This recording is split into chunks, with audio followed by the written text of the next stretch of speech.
Coming to you, undead from the crypt. This is Adelaide Horror Podcast.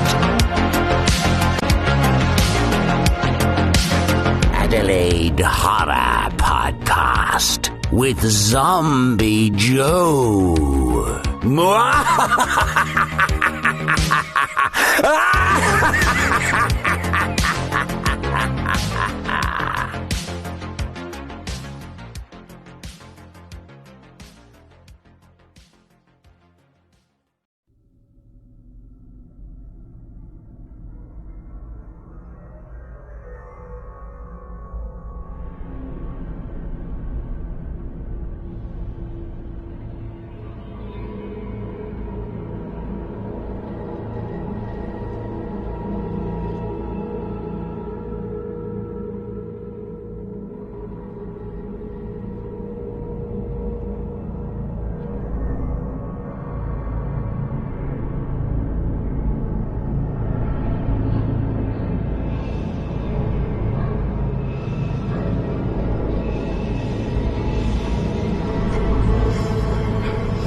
Hi and welcome to the Adelaide Horror Podcast Zombie Bite Special Edition, where we, all three of us, together, coming together with our love for R.L. Stine. And the reason why we're coming together tonight is to talk about the Fear Street Trilogy that is currently on Netflix. And so joining me is... My name's Matt, I'm also known as the King of Goosebumps, as you can see by the room behind us. Magical place. Yeah. It's like so many 90s kind of just hits going on right now. It's like the nostalgia's killing me. Awesome. Yeah. Yeah. That's awesome. So how long you been collecting this stuff for, Matt? 5 years. Wow. Yeah. Okay. Yeah. Wow. We definitely need to take a bit more pictures to check it out. To take it all in. For sure. Yeah. My name's Scott. I'm the creator of Skull Brain TV and the character Old Pal Collector, who wishes he had this collection right now. While Matt's looking off screen, I'm just going to be taking some of this stuff. I'll be back before you leave. Yeah, cool. This is the whole Ocean's 11 thing that's going on. The interviews are ruse. Exactly. While this is going on, everyone's just going, quick, grab that puzzle. Yeah. It's awesome. So thanks, guys, for all joining us together. This is great. Pretty much how tonight's episode is going to go down is I'll talk about 1666. Matt will talk about 1994, and Scott will talk about 1978. Yep. And we'll just have a quick run through each of the films, and we'll just discuss our love for R.L. Stine and Fear Street and Goosebumps, and kind of go there and just have a bit of a chinwag. Yeah, absolutely. Yeah. Awesome. Sounds great. Awesome. So All Matt, you've got 1994, the 1994, start, the kicking first off. movie. Yeah, I was really surprised by it, to be honest. I thought it was going to have a different sort of kiddie feel to it, but it was kind of good to have that more mature feel about it, and all the references that they used with Stephen King and other horror films and stuff like that. Yeah, for sure. Especially the opening scene with the books from Stephen King. There's about 5 or 6. Right. Stuff like that. Because it was Insomnia, right? Like that was probably coming out right around that time. Yeah, not that exact year. I think it was very right. popular. Yeah. So that was really good. And just the different horror movies that they use, like Scream, and I know it did last summer. Yeah. Opening like session. Yeah, the opening kind of scene Yeah. was. Sure. It's mentioned in a few other stuff, like podcasts and stuff like that, talking about like that whole homage that the director put in. For sure. To Scream, which, funnily enough, this is 1994, so Scream didn't really come out until 96. But like, it's kind of worked its way that the homage kind of went in, and that's pretty good. Like there was still that 90s horror movie that really kind of brought horror teen slashers back. Oh, for sure. Ironically enough, this is now the movie that's brought the teen slasher back to the kiddies. Yeah, I'm showing yeah, my yeah. age. Like now, like this is their Scream kind of thing. Yeah, Almost like. yeah. So I thought that was pretty cool how that Yeah. worked out. Yeah. That opening scene just oozed 90s, you Oh, know, yeah. like they really did capture that feel Yeah. of a 90s slasher. Mhm. Yeah. Yeah, as soon as it started, I'm like, oh man. The like, teen just nine slasher, like the Yeah, teen yeah. slasher. Yeah, Yeah. absolutely. Exactly. Yeah. Yeah, I love the references of the books. They changed R.L. Stein to Robert Lance. Yeah, his yeah. middle name. So Mm. And I didn't pick up on that, Yeah. and I thought that was brilliant. When you Yeah. told me about Robert Yeah. Lawrence, I was Yeah. like, shit, is that what R.L. Stein stands? I've always Yeah. known him as R.L. Stein. Yeah. I was that lazy. I've never bothered to work out the guy's real name. Like, Yeah. I just thought he was born R.L. Stein. Like, Yeah. that was it. But then you said Robert Lawrence. I'm like, no shit, that's crazy. Yeah. Like, I can't believe it. Like, yeah, that's pretty good. Yeah. And that was a good touch too. And I didn't twig on that until, you mentioned that. It was really good, man. yeah, I thought it was pretty cool actually. That opening, I was quite taken back. Like, okay, you're going to get a bit of stabby stab, but that first initial, like he comes from the back Mm. and gets her in the stomach, Mm. and I'm like, geez Louise, like no, she gets stabbed first, and then as she's kind of hiding away from him, there's that tense moment with all the Yeah. skulls Yeah. that she's kind of standing in front of, and Yeah. I'm like, oh my god, I know what's going to happen here. This bloke, Yeah, like, yeah, gonna yeah. come out, and it's sure enough, it's just like grabs, and I went, oh my god, what a camera angle. Yeah. Like, and that was a pretty decent jump. But that slash across the stomach, I was like, oh my god. Like, I thought, okay, this is gone darker than I actually thought it was. And then, we start seeing all the bodies everywhere. So there's a bit of a time lapse that's happened between, her integrating with her co-worker Yeah. to then all the mall going really dark, and then, all that kind of stuff. So, Mm.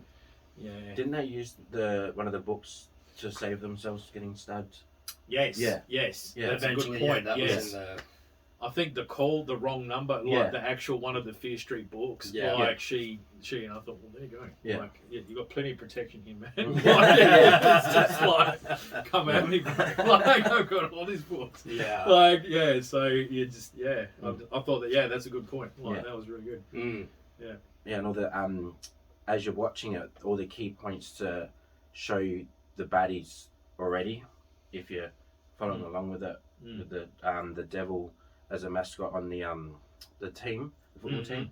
Oh, and Little stuff in like that. Sunnyvale, Yeah, right? so yeah. the kind of plot now between Yeah. this is like the time we get introduced to the town Mm. in the opening credits, really kind Yeah. of starts spelling out how everything's going on. Mm. Different murders that have happened before, Yeah. Yeah. Yeah. and that side, and they show you the two logos of Sunnyvale. Mm. Yeah. The Sunnyvale, was it Sunnyvale Devils Yeah. and the Shady Side Witches? Witches, Yeah. Yeah. So that's so you kind of get a bit of a pretty decent info dump that's subtle. Like you can follow. It kind of gives you, and then everything kind of unroll. Like Yeah. which I thought was good. Like Lee did a good job doing that. Yeah, So definitely. yeah, no, cool. Yeah. And yeah, just the way there was no dull moments throughout any of the 3 parts. Like, just it was continuous. Like, I don't know if you've had that with a lot of horrors recently. It's like a lot of dullness, and this just continued to flow. The slow burn. Yeah. Like they love doing the slow burn, Yeah. and then kind of thing. And this is just my opinion. I think the reason why they probably gunned it hard is that the kids, again sounding old, but like I think younger audiences don't have that. They've got to be entertained straight away. Yeah. Where Where they it's have that totally thing, different. Yeah. like absolutely. like Absolutely. instant scare, Yeah. instant info. I remember, this is just off topic for a sec, but we showed one of my mates who's probably about 6 years younger than me, The Exorcist, because I thought it was like a really scary horror movie. I thought it was like just almost terrifying. And he falls asleep halfway through because The Exorcist really is that slow burn, Yeah. right? It's not to the Until it end. starts getting really good. Yeah. It's more of that psychological kind of horror. Whereas you're right, with this, it's just like, everything is so quick these days. Yeah. So you're healing a growl. You're thinking he's possessed. He's just snoring. Yeah. But we are in such a kind of a quick fix kind of culture now, where everything, like all our videos on like Instagram and TikTok, you know, like 15 seconds to a minute, even a minute now is too long to sit there and watch a video almost. Yeah, I found that trying to make TikTok videos and stuff, it's like you have to, what am I doing? Quick. Like, you can't be long about it. It's, So, yeah, it's just interesting, like, everything's just, like, there's no slow burn. Okay, guys, our age will be like, cool, a goosebump. It was a slow burn. Like, it kind of went into accelerated, then the plot reveal happened, or the big jump scare happened. And you're like, oh, cool, you know. But now it's just like, you know, okay, let's have the jump scare straight away. And that initial attack scene in the mall, you kind of thought it was over at that point. Then later on, you kind of see him again, and I'm thinking, whoa, like, you know, and this is where the kind of it did a really good couple of jump scares and also plot twists in this that were really good, and that's right through the trilogy. Like, they had these decent jump scares through the thing, and some decent plot twists that you weren't expecting. And a few times I had to kind of stop and say, am I just dumb? Like, I didn't get that. I need to watch it again, or I had to research a bit more on something because I just wasn't getting some certain things. And and doing a couple of watches, then I understood what was going on. And once you understand it and once you see it, of course, you're just like, wow, that's awesome. Like, I think really the only thing negative I've got to say about the trilogy is like the swearing. Like, outside of this, I swear like a sailor. I use it as a comma. Like, I don't have an issue with swearing, but like, I just, in an R.L. Stein, like Goosebumps, they didn't swear because it's a kids thing. Fear Street, growing up reading that, there was no swearing in Fear Street as far as I'm concerned. So when they start dropping MF and like something else comes up, it kind of jarred me out of the film for a second. Like, that was really the only kind of gripe really I had. And a couple of plot holes in there. I was a bit worried in 1994 when there was that one section, and I've seen other people talk about this as well, where they're just dropping 90s hits after 90s hits. I think there was about 3 in a row. And I'm like, oh, don't. I think in that one scene, like, they was smashing. Scene. Like, and I was like, they jumped from 1 to 1 to 1, and I was like, okay. It's kind of, they do this whole thing like, hey, remember, you love this song. Remember this song? You loved it. So you love this movie now. I'm like, don't do that. You know, do you remember that your parents used to make out to this song before you were born? Like, you know. And you know, that's sort of like been coming around since, well, probably before Suicide Squad even, but I noticed Suicide Squad really kind of kicked that whole music thing off, like with that trailer. I mean, the Suicide Squad trailer was awesome. But then they used the music as that nostalgia hit that's gonna get you like drawn into the film. I just think it's a cheap way of kind of, you know, like just psychologically, again, it goes back to psychological. It's just, this thing. It's that Stranger Things. I mean, you know, it's not a coincidence. You got 2 actresses that are from Stranger Things in this. And there you go. Like, it's gonna happen, that theme of, you know, 70s. So, okay, let's just jam every kind of 70s, 80s kind of song in there that were the hit songs, not just the crappy ones that everyone's forgotten about, or that's not on the greatest hits of some band. Like, it's fortunately, that happens. But if that's really all we could gripe about, that's not bad. Like, you know, really, like, you feel like you're nitpicking. It's quite a heavy hitting trilogy. It's really good. So really, I thought we'll just get the negative stuff out of the way first, but that's really it for me. How did you feel about I was kind of, like, shocked by it. I really liked it. Like, I really felt like involved with the characters, and you just have to keep watching it. Like, there was no pause moments for me. I just watched it all the way through. And I would rewatch them again and again. Did you wait until all 3 were available and then sat and watched them, or did you pump them as they came out each week? I watched 1 and 2, and then I had to wait for 3. Unfortunately. It was a long wait. No, I needed to watch them just for my own Instagram stuff. Like, I wanted to report on them the sort of next week, so I watched them as they came out. Yeah, I completely waited for all three to be Wow. ready, Really? and then watched nothing. Yeah. Like I Yeah. just tuned off. I didn't watch any. I didn't follow any groups. Yeah. Nothing. I didn't want to watch a trailer. I didn't want to watch anything because the trailers now just giving away everything. Yeah. And I thought, nah, I just want to jump into this completely blind, and then just hope to God they did it well. Like that they did it. You know, they did well for R.L. Stein's sake anyway. Like, you know, there's a decent homage to him in the Fear Street series. So Yeah, I'll be honest. I actually cried when they hung Seraphia. Like, yeah, that got me. it's emotional. Yeah, Yeah, that was it got me. I that was haven't done that in a movie in a moment, long you know, time, but yeah, that really hit home. Yeah. cool. Awesome. Alrighty, so 94, we've had the murder in the mall. That's all come down. Mhm. Right? And then the Shady Siders had to get together in Yeah. high school. Yeah, so they were sort of just, the brother was finding out doing all the research on the killers and stuff, and he had it all up on the board, and you know, he's slowly trying to reveal to the sister, like, you know, it's not it's a coincidence that it's all happening with the other killers. And then the Ruby comes, the next killer was Ruby, and so then you start finding out, okay, it's all involving Seraphia as the witch. And it was the hospital scene after that. Yeah, so the high school, like, because when we first, the thing that tricked me, actually, I thought this was quite clever how they did it, was she was writing this note to Sam, Yeah, that's saying, right, yeah. like, you know, it's over, Yeah. like, you know, she was all Keep crossing kind it of out and upset stuff, about Sam. Yeah. So you're thinking it's a guy. Yeah. Like, naturally, you don't even think about it. You're just like, oh, yeah, Sam's in the shit. Yeah. Like, you know, he's in trouble. Like, okay, you know.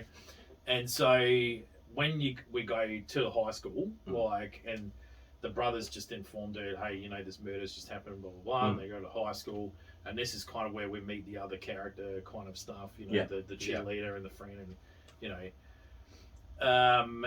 And that's when we have those '90s song dumps, in the corridor, like in that corridor, like and it's like every person is like a '90s song. Everyone has their own thing. So I was like, the one thing I actually did think was pretty cool was not Henry, I forgot his Josh in '94, because he plays Henry in 1666. He had Iron Maiden, Fear of the Dark. Playing while he was on the computer. I was like, yes, like, that's great. So back in the high school, the murders happened. So the principal was saying there's going to be a vigil, candle vigil, and instantly it's just like, oh, we don't want this candle vigil because we're going to be in the same area, because the rival teams are playing each other.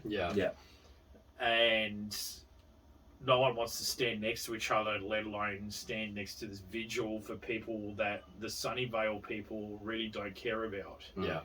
And the Shady Siders are all jaded because they're just like, well, they're just standing there because they've got told to stand here. So there's that crowd friction, like as they're almost standing next to each other, but they're kind of side eyeballing each other, like in this candle vigil where we're supposed to remember someone has died. And everyone's kind of looking at each other going, you know, it's going to punch on in a minute.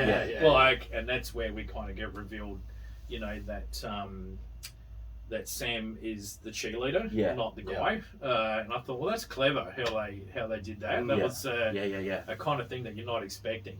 You go, well, there you go. So, and that's when you start seeing those little key points about the devil and the witches being the goods and the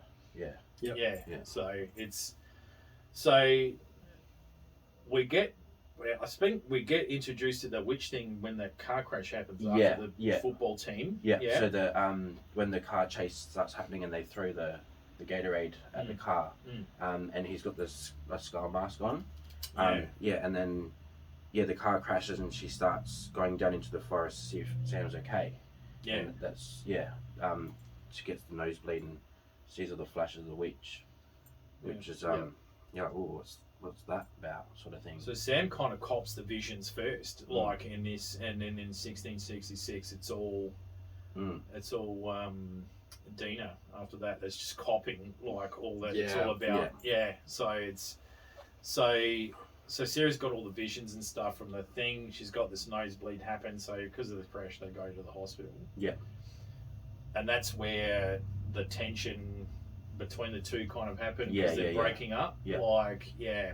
Yeah, and then she thought it was the partner that was the killer, the skull mask. Yeah. And then he comes out And and the killer jumped out. Yeah, literally, behind him. and then I was like, oh, interesting. Yeah. He really didn't factor into it. Like it Yeah. was Yeah. like, yeah, you're gone, see it. Like, yeah. And then the hospital kind of is under siege by this guy as well. By the killer. Yeah, and then that's when Ruby comes out on the street when the kid's waiting for him. Yeah. So, yeah. With the, Yeah. A bit. That's the plot thing before that is, and this is where that, like I said, that jump thing occurred, and it really was like, well, what the hell? Was they unmasked the killer again? Yeah. And it's It's the same guy. Ryan from the front who just got shot in the head. Yeah. Like, and I'm like, I saw that happen, mate. Like, this isn't a video game. Get up from that. Yeah. Like, and there he is again, and I was just like, oh my god! Like, so that possession thing, I was like, okay, hang on a second, how the hell is he still here? Like, everyone else was looking and going, what? Like, because they've had the report that it was Ryan that did it, kind of thing. And so that's when they hear the whistling, and Ruby comes out, and everyone's legging it from Ruby. Yeah. And they get attacked, and they go back to the house. Yeah.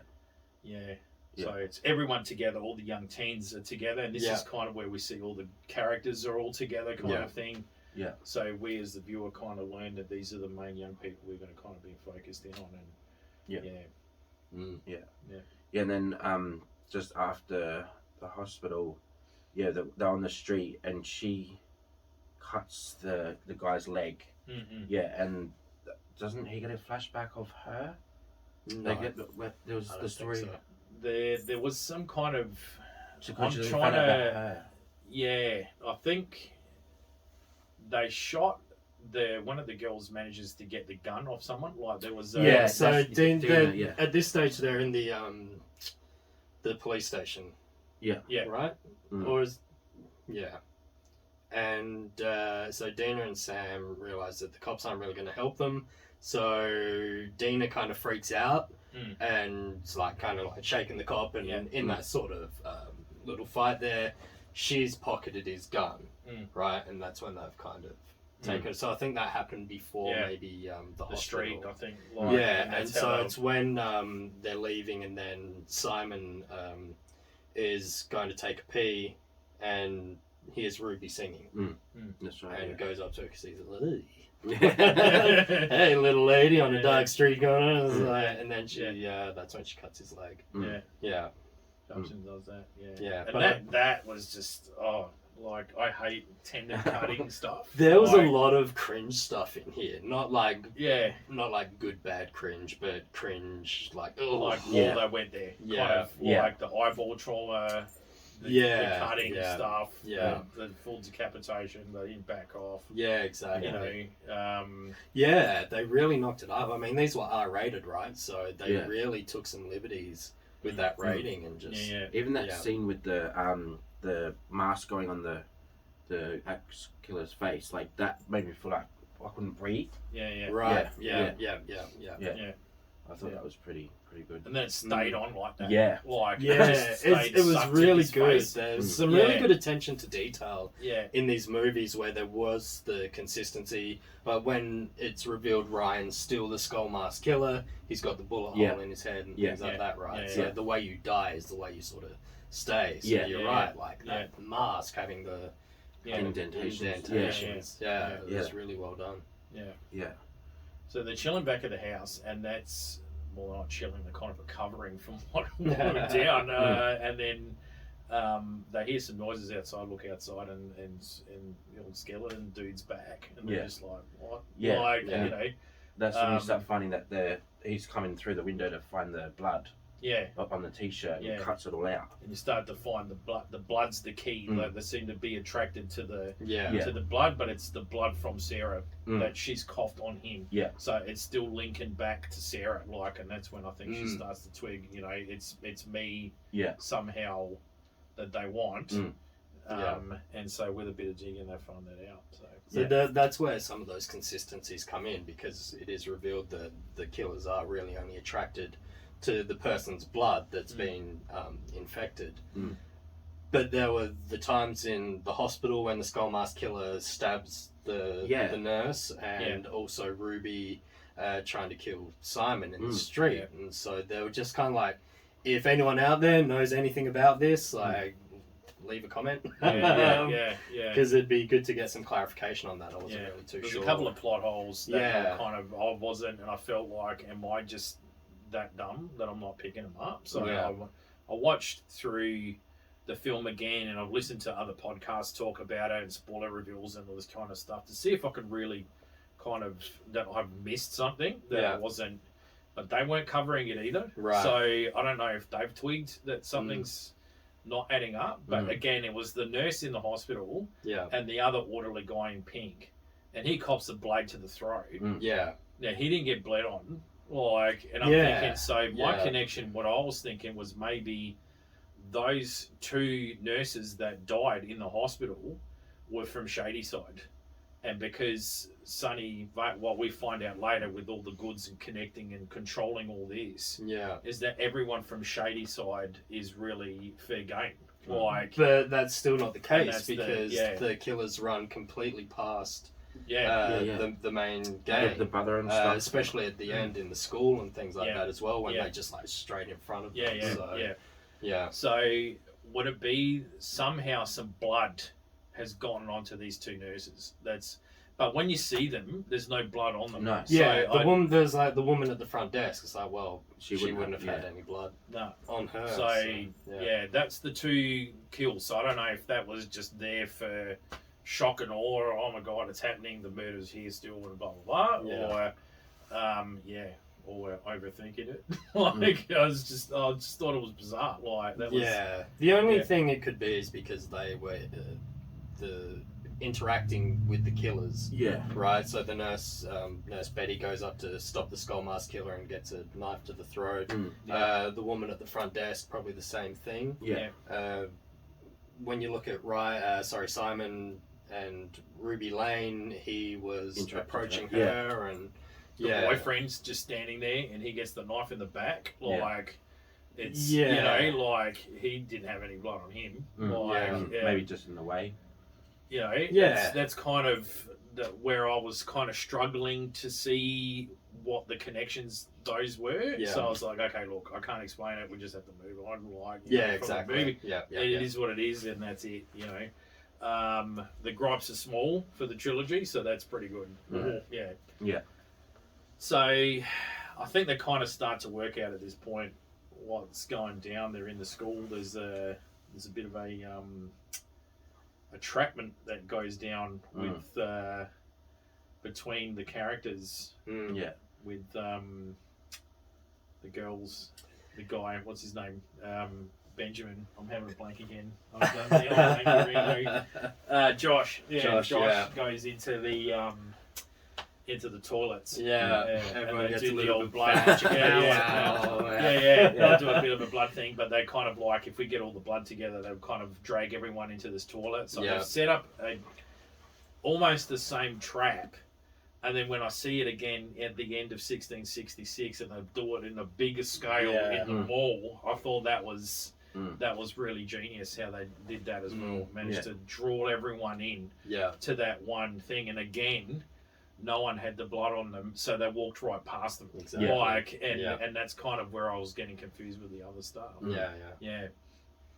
So cool. So after they tried to kill the characters off again, the killers, they is that when they go to the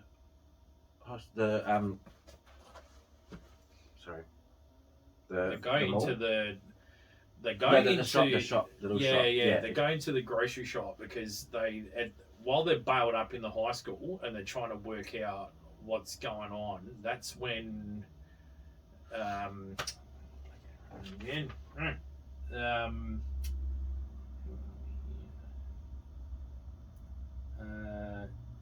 Lizzie grabs Abigail grabs Lizzie grabs the drug, the one that's all about the drugs, and goes, "We got to get together," because she's running the drugs, and they all from there go into The convenience store. yes, Yeah. and they work out the reason why Sarah's okay. So basically, from the start, she's going, "I need to die for this to stop." Yeah. Right. Much to Dina's distress, going, "No way," because there's the love interest there. Like, there's no way she's gonna let Sam let her just get killed. Yeah. Like, Where the other two didn't really. Yeah. The other two, they're kind of in their own thing, kind of thing. So they, of course, because it's not linked with them or relating to them, they've got no issue in saying, "Okay, if that's what you feel needs to happen, then we'll kind of go along." And a lot of the other review stuff was kind of just didn't put a fight into it either. Like, they just agreed to it a bit too quick. Yeah. Like, to go, okay. But at the same time, I'm trying to understand from their point of view, okay, some supernatural stuff is going down. And it's right on their doorstep. It's practically breathing down on them. They just got away. If someone says, "Okay, I need to die in order to stop," and I'm kind of okay with this, then you kind of go on board. They weren't excited that she said, "I'm going to kill myself." Yeah. But they didn't exactly, put up a massive fight either. And I think maybe that's writing. I don't know. But anyway. So that's kind of the plan. Was to go into the supermarket, and that's kind of where we get that supermarket kind of showdown thing. Yeah. And the guys, get a bit way too full on with the drugs. Mm. They start putting all these drugs and tablets on the table. I'm just like, because that guy that gets stabbed in the throat in the hospital was the one that supplied the drugs. So there's this kind of thing going on with. And I was like, okay, there's obviously some OD situations that the other guy goes, "I know what to do here to bring her to kill her, and then we can bring her back with some adrenaline." Which didn't work anyway, so she had to. Well, that's right. They got interrupted. These guys were professionals. It's just just whack her again. Yeah. And they went through 8 EpiPens, and I'm like, guys. Yeah.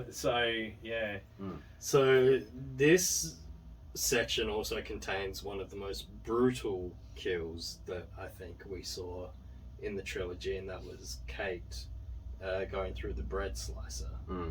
Spoilers, by the way, if you haven't figured that out already. Oh, Lord, man. Nice, you can see it all. There's stuff going out. Now, when I was watching this, I was just, she's not going to die. They won't kill her off.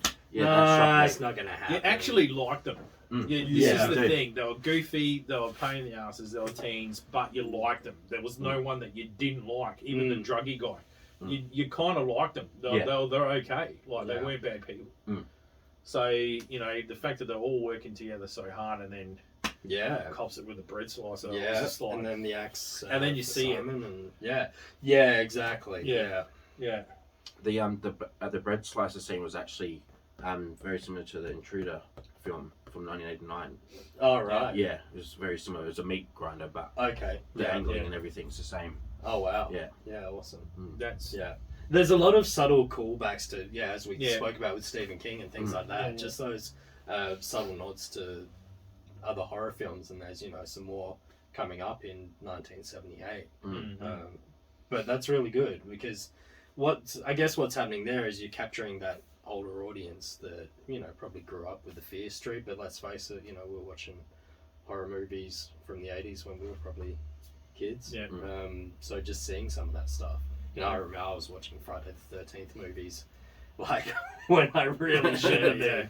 I think I saw my first horror movie probably when I was about 5 or 6. So it's really nice having those callbacks for people that are big fans of horror movies to be able to go, okay.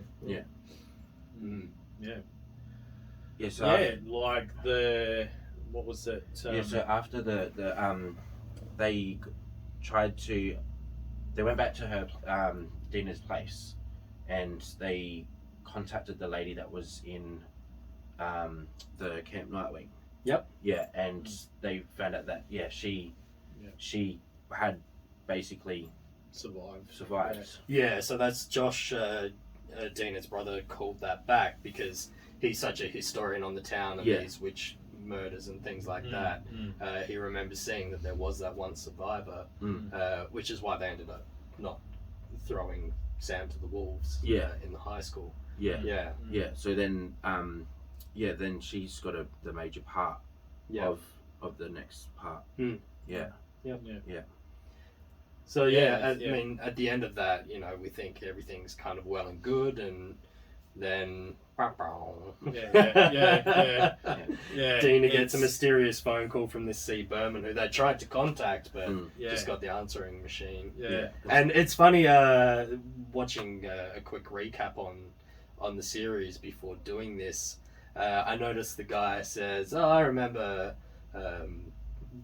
Answering machines, and no one even leaves a voicemail anymore. And I'm like, that's actually true. We have voicemail on our phones, but how many times do you kind of, voicemail? It's alright, I'll try later. No. Yeah. You know, send a text, pick up the phone. Like, you know, it's and even then, like when you did an answering machine, you're like, oh my god, what do I say? Like, you know, oh no, she's not going to hear this, or call me back, or.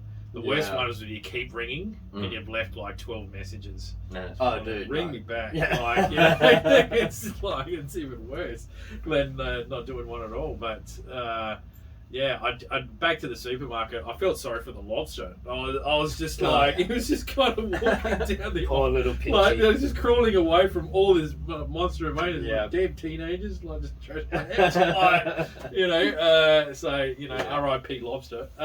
So that's did another the lobster death. survive? That's probably another written death in the Fear Street saga. The lobster just gets interrogated by the police. It's like So back to the house. The thing I really dug about the house was the decor around there. Like some of the guys I used to hang out with, like in high school, when you used to visit their house and stuff like that.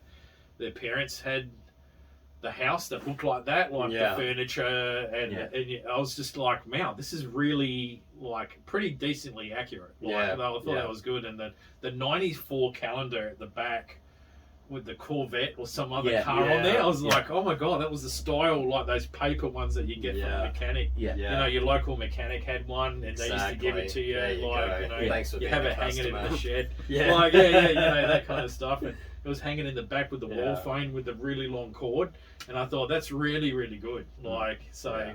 Stuff like that I dug, being that age. 94, I was 15 years old, so I was right at the age of these young people at that time.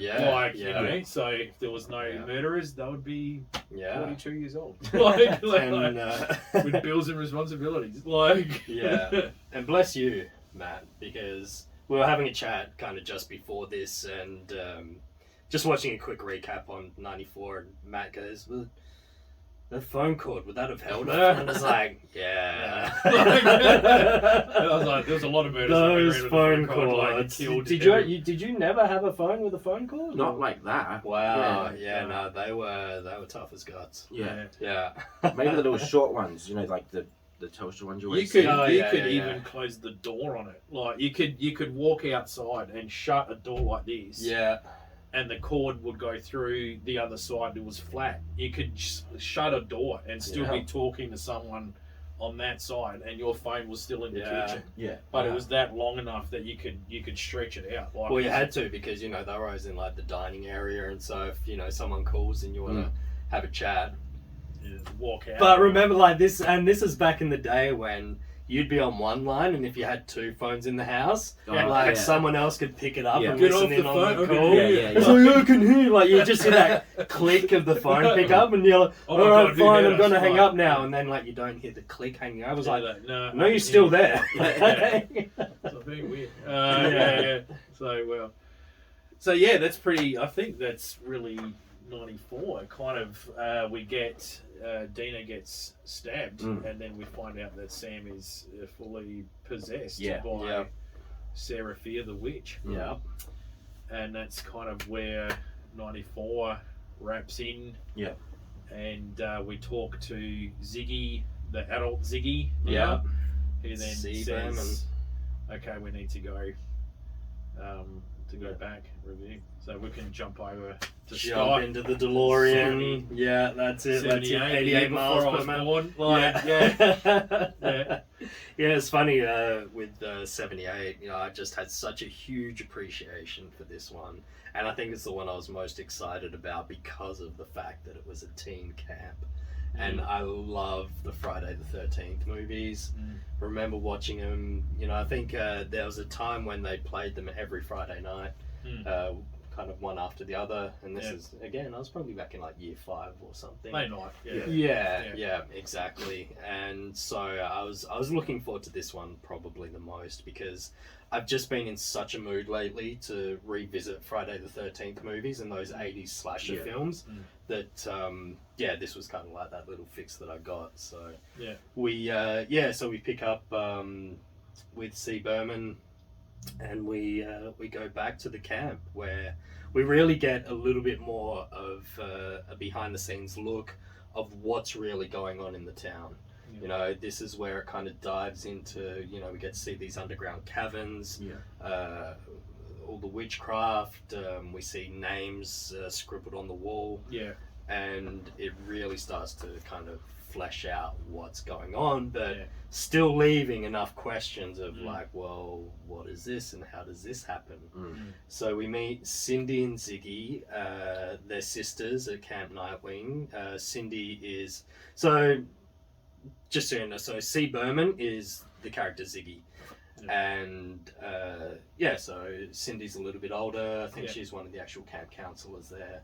And Ziggy just does not get along with the other campers. I don't know what the history is there, but the first thing we really see of Ziggy is she's just running through the woods, and Will Good, who grows up to be the mayor of Sunnyvale, just clotheslines her.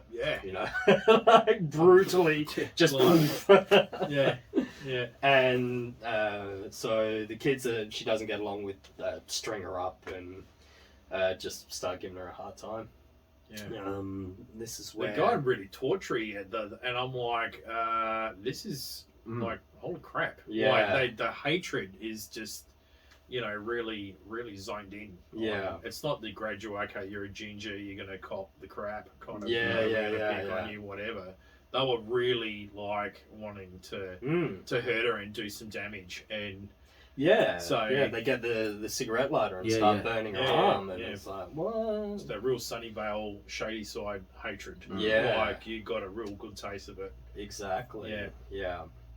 So this is in the Fear Street books. The only time we really see Camp Nightwing is in, I think it's book number 12, 6 or 12.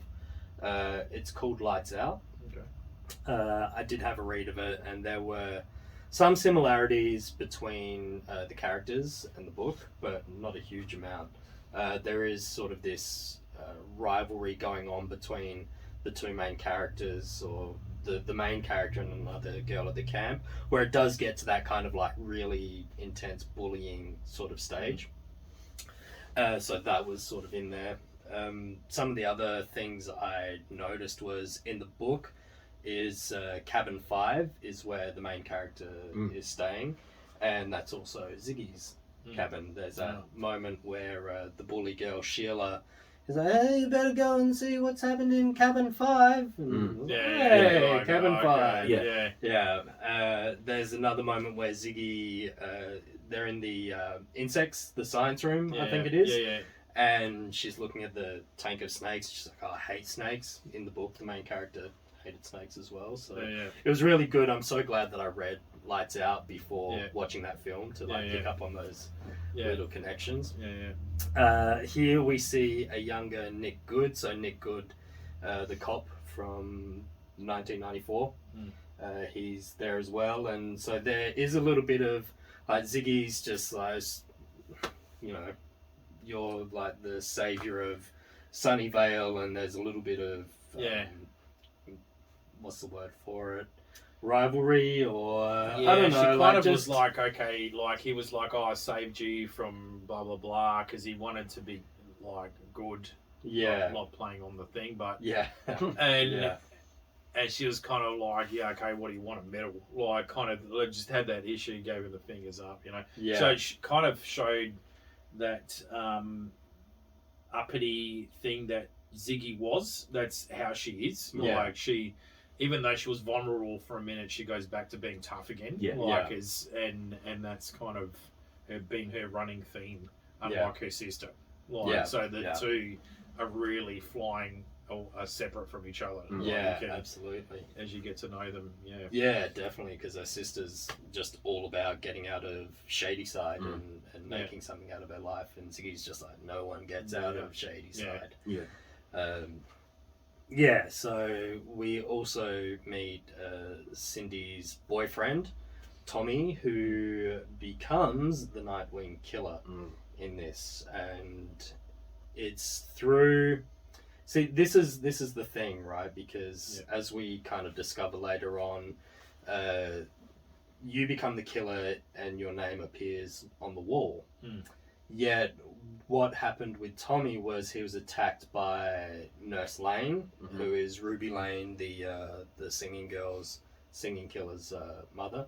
So that sort of already happened in '78. Yeah. Ruby's already gone on this rampage and killed, and so her The mum, 60s, Nurse Lane's a little bit 70s. yeah.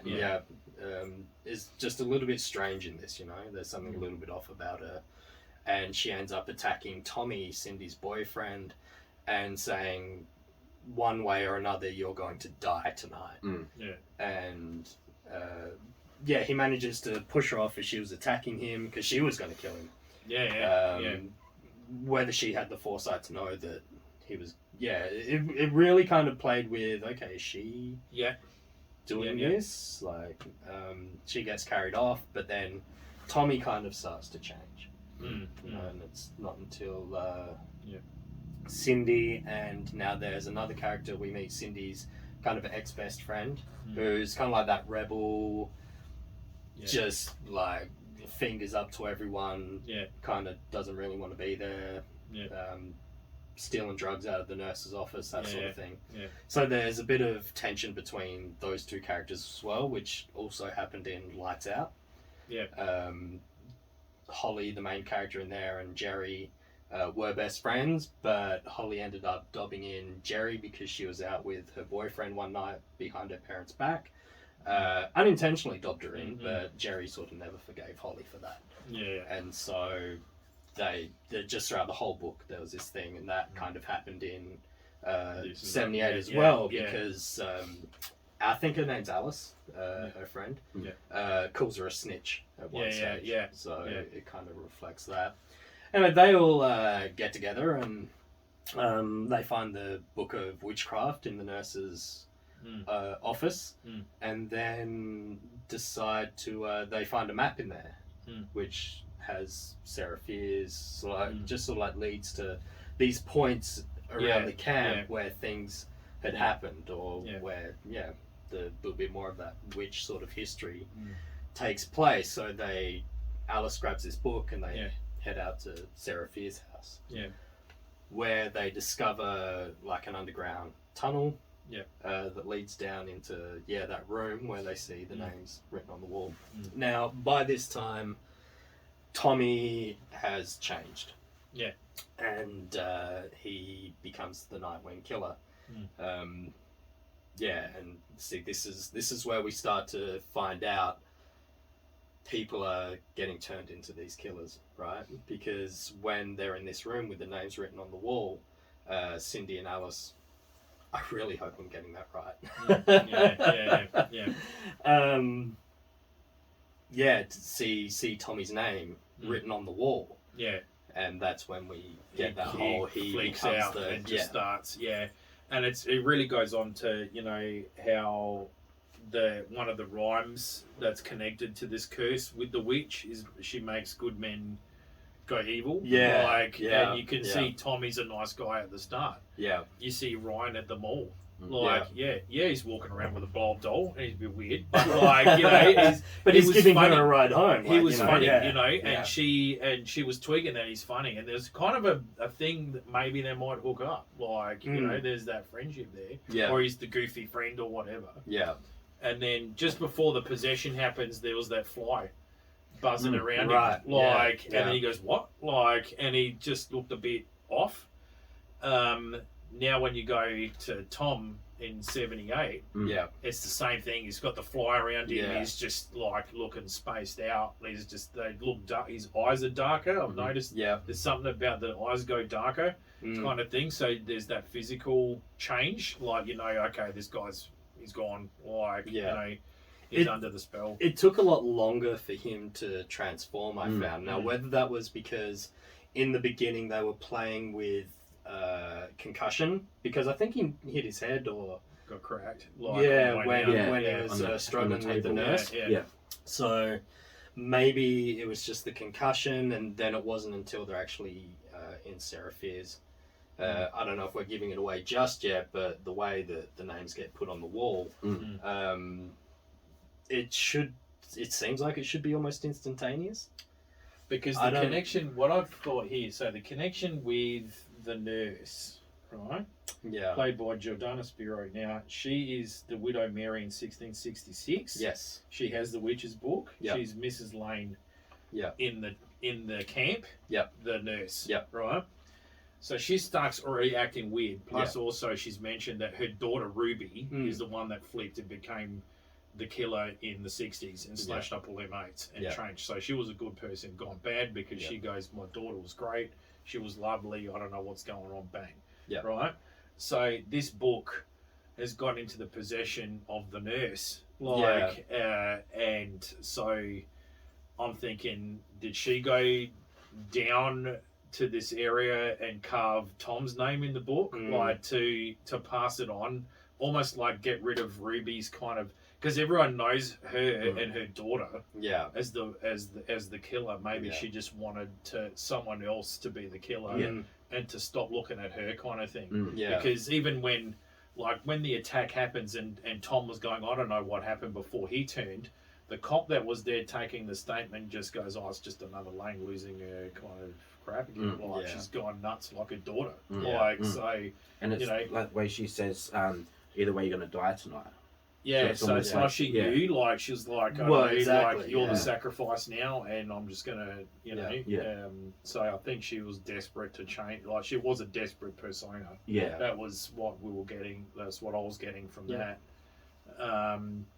And then Tommy changes right in the middle of this school camp kind of rivalry between Sunnydale and Shadyside, the colour war kind of thing. Did you just say Sunnydale or Sunnyvale? Yeah, so I think I said Sunnydale. You know what? I'm a Buffy fan. Me too. And as soon as I heard Sunnyvale in the movie, I was like, did they just say Sunnydale? Yeah. No, they couldn't. Like, surely that's copyrighted. I'm just going to copyrighted. keep saying Sunnydale. Yeah. R.I.P. Buffy. And, so, there you go. Yeah, no, absolutely. So yeah, that was just a bit strange why it took so long for Tommy to kind of change, but he ends up becoming the Nightwing Killer, as we've said, and he just goes on this rampage. It really was just this callback to those 80s slasher movies, and I can't believe I haven't mentioned this yet, but Camp Nightwing, the location that they filmed, is the exact same location where they filmed Friday the 13th, Part 6.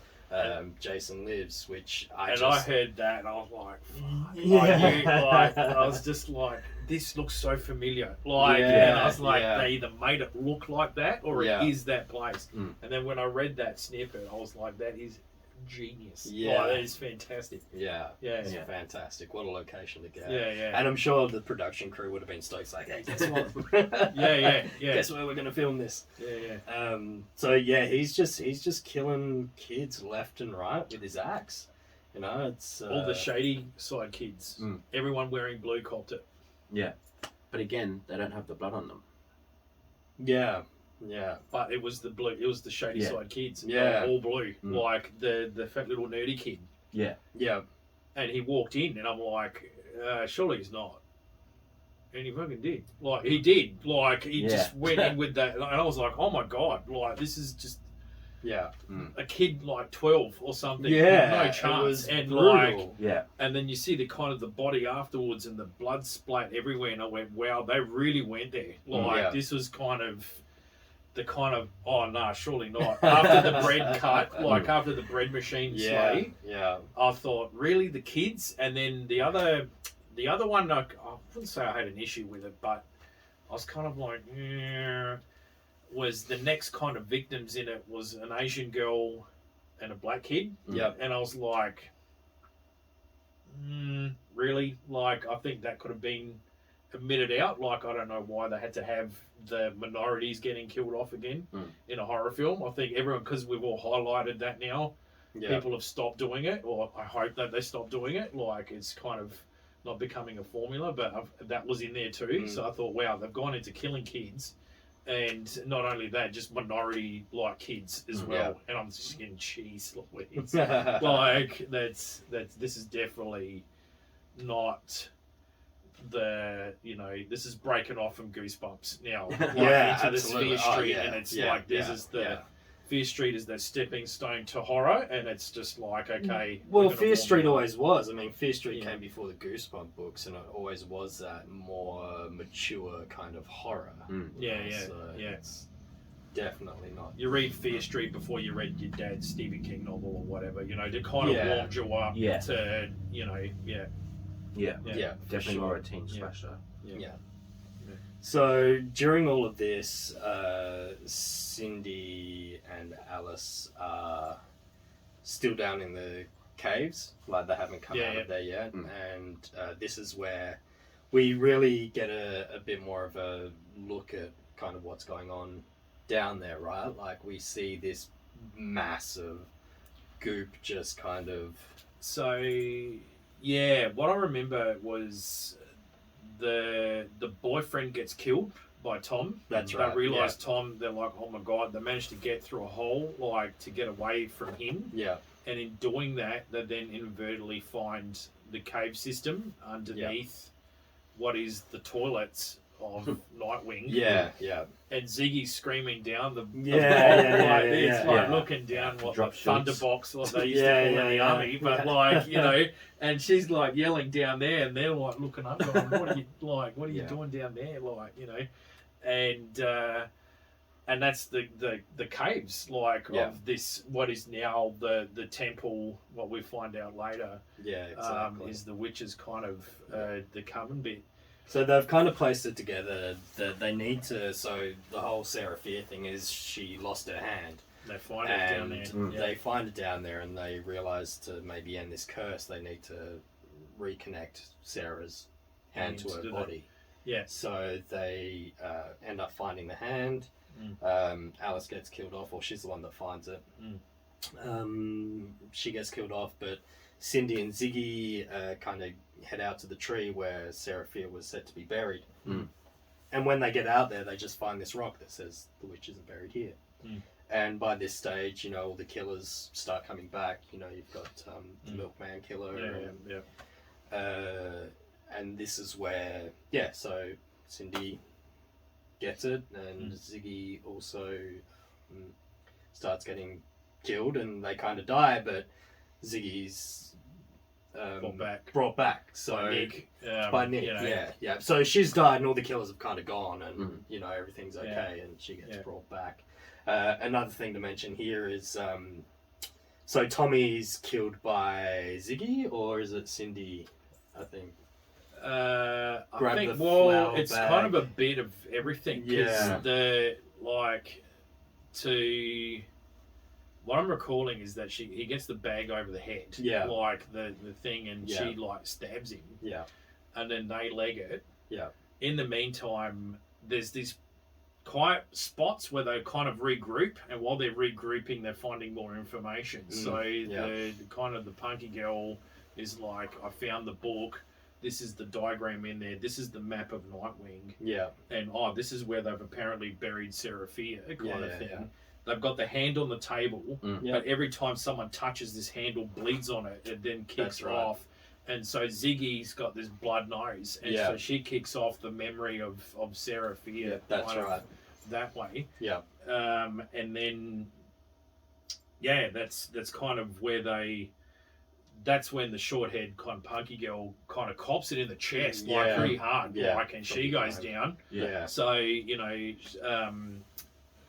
Cindy loses her friend, out of that, and but because it's so, the murders are happening right there, and there's no time to grieve. They just got to keep running, like they just keep running all the time away from all these killers. And it's not just one now; it's just multiple. They're all coming out, like, and because they've grown up in Shady Side and Sunny Vale, they kind of know these killers kind of thing are coming back to, like, and so they're kind of trying to run for their life. But in that whole, the tree is the mall in 94.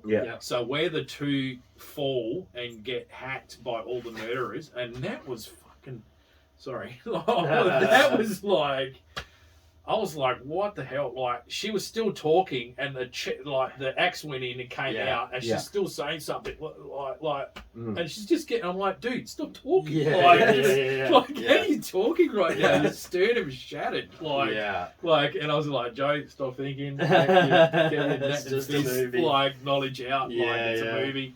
But they were trying to hold each other's hand, and it was just that kind of. Tragic kind of a drama kind of killing, like how they were dying and stuff, and I was just like, far out. Like, I was moved, but at the same time I was like, oh my god, and they were just really getting hacked. It wasn't stab, okay, that's it. They just kept going. The axe kept going down, and I thought, I haven't seen this stuff since Braveheart. I was just like, there's no battlefield here. They're just on some kind of thing. But visually spotting the tree and then going, oh my god, that's the dining area of the mall. And in 78, these two girls are getting carved up on the grass. That's where, and then 1666, that's the town of Union. And the town was around this thing. So the town was built on top of the mall. So it just seemed to be these layers, always on top. Exactly. And so when I saw them die, then she got revived again. So she's had a bit of a romantic kind of rendezvous with Nick in between all this kind of killing stuff as well, and he's kind of whinged that he doesn't want to be the generational good that he's been supposed to have uphold. The thing I thought was really weird was the cop we see at the end of 1666 arrive with another officer because of all this stuff going down in the mall. It's the older guy, like he's now. Oh right. Szynski or whatever his name is there as the older guy, and he's the teen 20-year-old cop in this one. And the way he's talking to Nick, going, just take it easy when you take over your role as the sheriff. I'm like, how is he just like, he's 12, like the guy's a teenager, mate. And he's already going, you're the next commissioner of police. Like, well, of course, because like the goods have just such a reputation, and exactly. This is your destiny. You're now just going to be running the cops. That's it. And I was just like, I was watching that initially at the start, and I thought, how is he just? Why is he saying take it easy to me? Is he just kind of, not belittling him, but like just humouring him, like, hey, when you become a cop one day, just don't, bust my chops. But he was actually talking like, you are going to be a cop. You are going to be the head of the police, like in this area. And I was like, what? Like, doesn't he have to prove himself first? It's. And I thought, wow, that's when I kind of got the scene that the goods in Sunny Vale just are ruling the show. Like it's and even back in 78. So it's kind of so you the viewer get that point of view. The good in the Fear family, like in the Fear Street series, like the books and stuff. It's that the goods are holding all the cards pretty much. For sure. In that, and good wordplay as well on the good, and then the term. Good is evil, and I'm thinking, geez, like, what the hell was that? Like, I thought that was really clever. But like 78 was really enjoyable. It was the main one that I was looking forward to, and it's funny. I enjoyed it while I was watching it, but I woke up the next day going, what happened in that movie? You know, just there wasn't enough. It was like Chinese food. You're full. Yeah. You felt hungry again. Yeah. Like Yeah. It was it was just really bizarre. I mean, I really liked it. There's some stuff like it was pretty predictable in some spots. You know, when a character has like they turn around and they're part of the team now, you're gonna die. You know, you can kind of and there were just some sort of like conveniences I found throughout it that just took me out of the film a little bit. For example, Sheila the bully. This is one thing. It's when Ziggy and Nick set up that trap for her in the toilets, where you know that was just. It was like some romantic flowers and like, oh, someone's waiting for you, and I'm like, I didn't realize she had a love interest with anyone, so it just kind of like took me out of the movie a little bit. Maybe it's worth another watch, you know, like. But then I found I was like, oh, and that's where they're underground and they can save the day. I was like, it's just a little bit too convenient. You know? And you sort of forget about it. Like they put Sheila in the toilets, and then it's like you kind of forget about her until like the killer's going around messing up kids, and it's like, oh, she's still in the toilet. Yeah. But like I said, it's probably my favorite one out of the three. There was a teen guy in there with the long hair, and he gets his head cut off in the toilets. But he was in another horror film, and I can't remember. Right. And he played the same character, and he died again. And and I'm like, mate, this poor guy is getting typecast. I'm like, here we go. Like, you know. I forgot his name on the top of my head, but I was just like, as soon as I saw him, I thought, this guy's gonna cough it. Yeah. He's just in this camp. Like, he's gone. Don't hang around with this guy. Yeah. So and that kind of brings us to the end of the film. Yeah, to 78. 78. Yeah, absolutely. Yeah. One thing I didn't mention is the Nightwing killer when he gets that sack over his head. It's a callback to the second Friday the 13th movie. Yeah. That's before Jason gets his iconic hockey mask. Yeah. He was wearing a sack over his head. So. It's a great quiz night trick question that everyone gets nailed on. Is that one Friday the 13th? What's the killer? Even Drew Barrymore fell for that one in Scream. What was it? Yeah. What was So she goes, "Oh, it was Jason," and he goes, "No, it was Jason's mum." So she kind of loses with that one. Yeah. But the other one was when was the hockey mask used? And everyone does Friday the 13th too. No. And that's when everyone gets kind of tripped up on that as well. So it's just little things like that. Because there was a third one, right? Yeah. He was in the barn. Like, the guy that he killed was actually a hockey guy. That's right. And that's why he kind of went.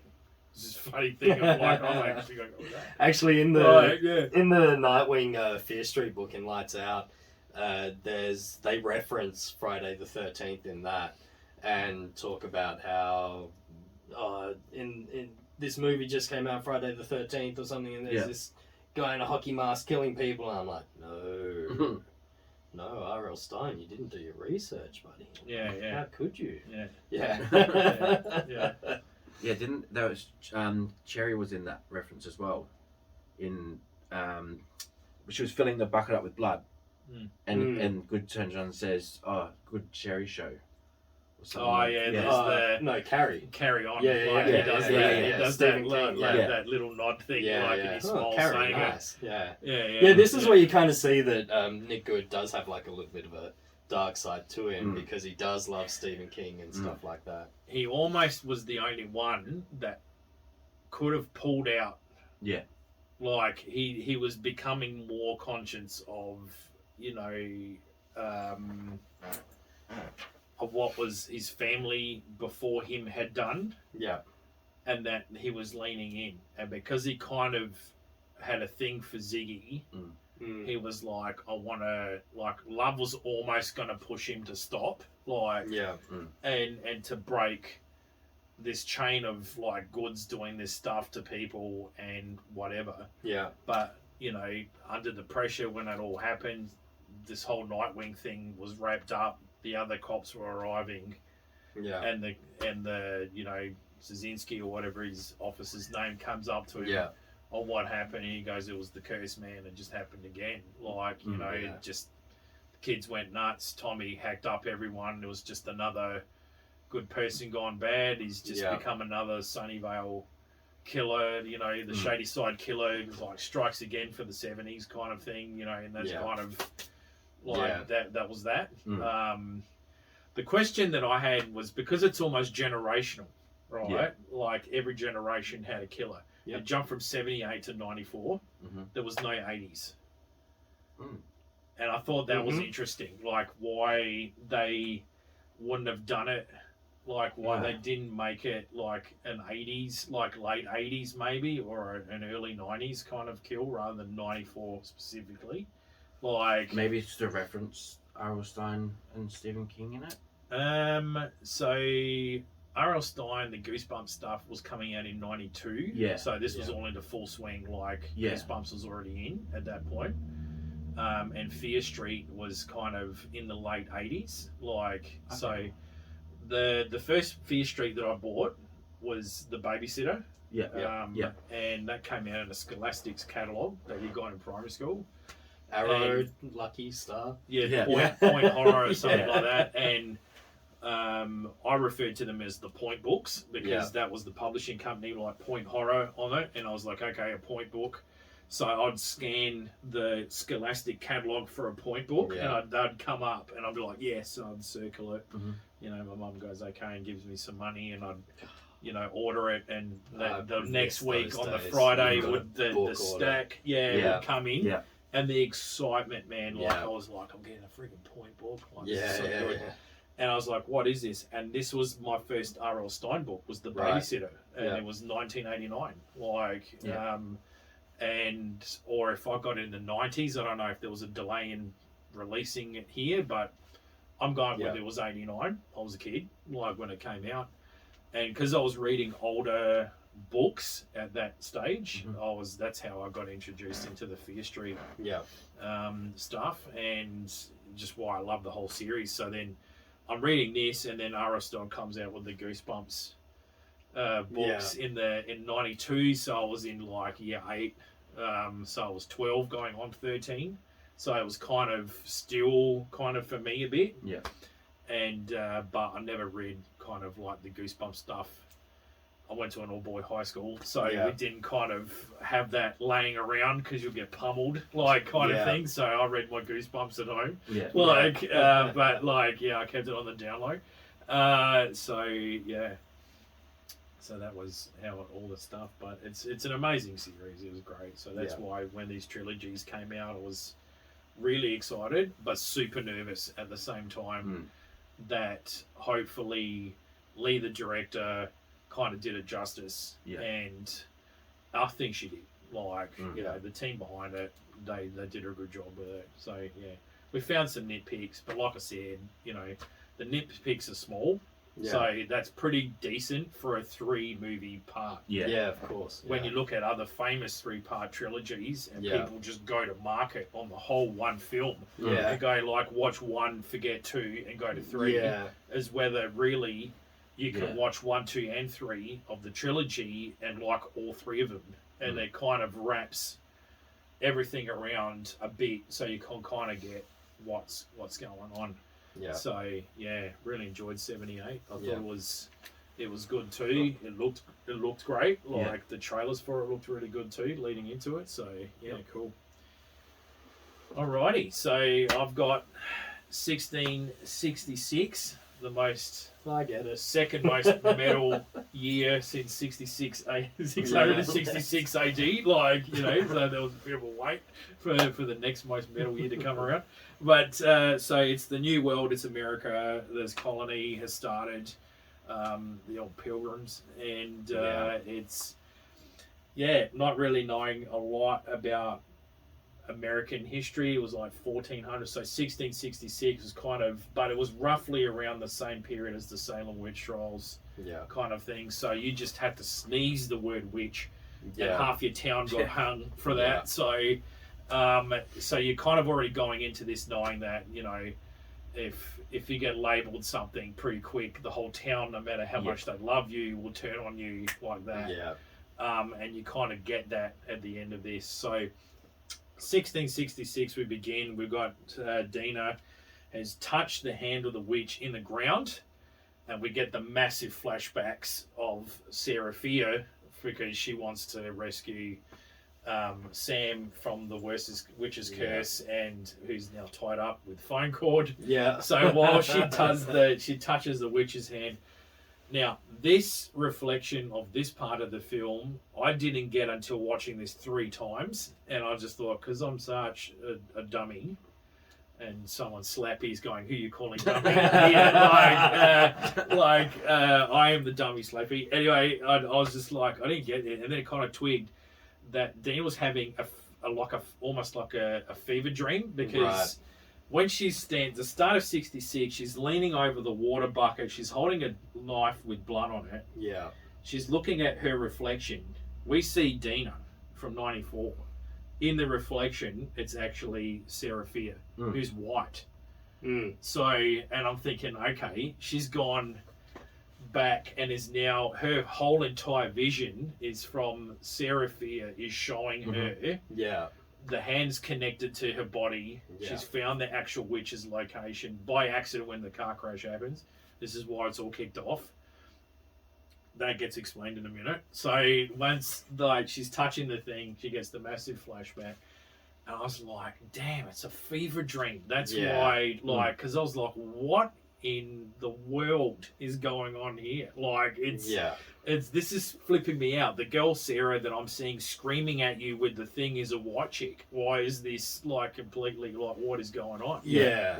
Yeah. So then I put 2 and 2 together, and that's why Sarah Fear's brother is her brother in this one and not some white kid. So, and you don't see a reflection, which I thought was odd. Maybe if he walked past, if Henry walked past a window and you could see a white kid walking past, you kind of go, oh, okay, now I know what's going on. He's in the fever dream as well. But that didn't happen. It was just solely about what Dina was seeing. So I thought, okay. And once I put my 2 little brain cells together, and I kind of went, wow, that's great. That's solely my problem that I didn't get it initially. But once I did get it, I enjoyed 1666 way more, because I kind of got what they were trying to do. Yeah. I'm glad you explained that to me, because for me, I was just it's like, why, what are these characters? Are they the ancestors of themselves? They're not going to look exactly like they did in the 90s, It's just sort of... Yeah. And I just felt it was a way to just shoehorn the characters into another movie. It was a lot more cost effective for the production company. You don't have to create whole new contracts for a whole new cast. They were putting American Horror Story. That's what I thought they were doing. They were going with that niche. They've done Stranger Things for the 70s and the 80s. And now they're going the American Horror Story, where the same characters are the same people back 300 years ago. Yeah. So you kind of got to tread lightly with that stuff. I mean, Back to the Future did it really well when Marty's seeing different generations. But it's Michael J. Fox, but just with a lot better makeup. Irish Michael J. Fox. Yeah, exactly. Maggie! That was funny. But it's such a fine line, because you've got to really have some strong actors. And I noticed that Dina, the actress who played Dina, just the accent, wasn't you've got to be so careful. She gets a sticker for effort. Little scratch and stiff sticker. For effort, Yeah, and even her mannerisms as well. Yeah. I don't think they would have existed back in 1666.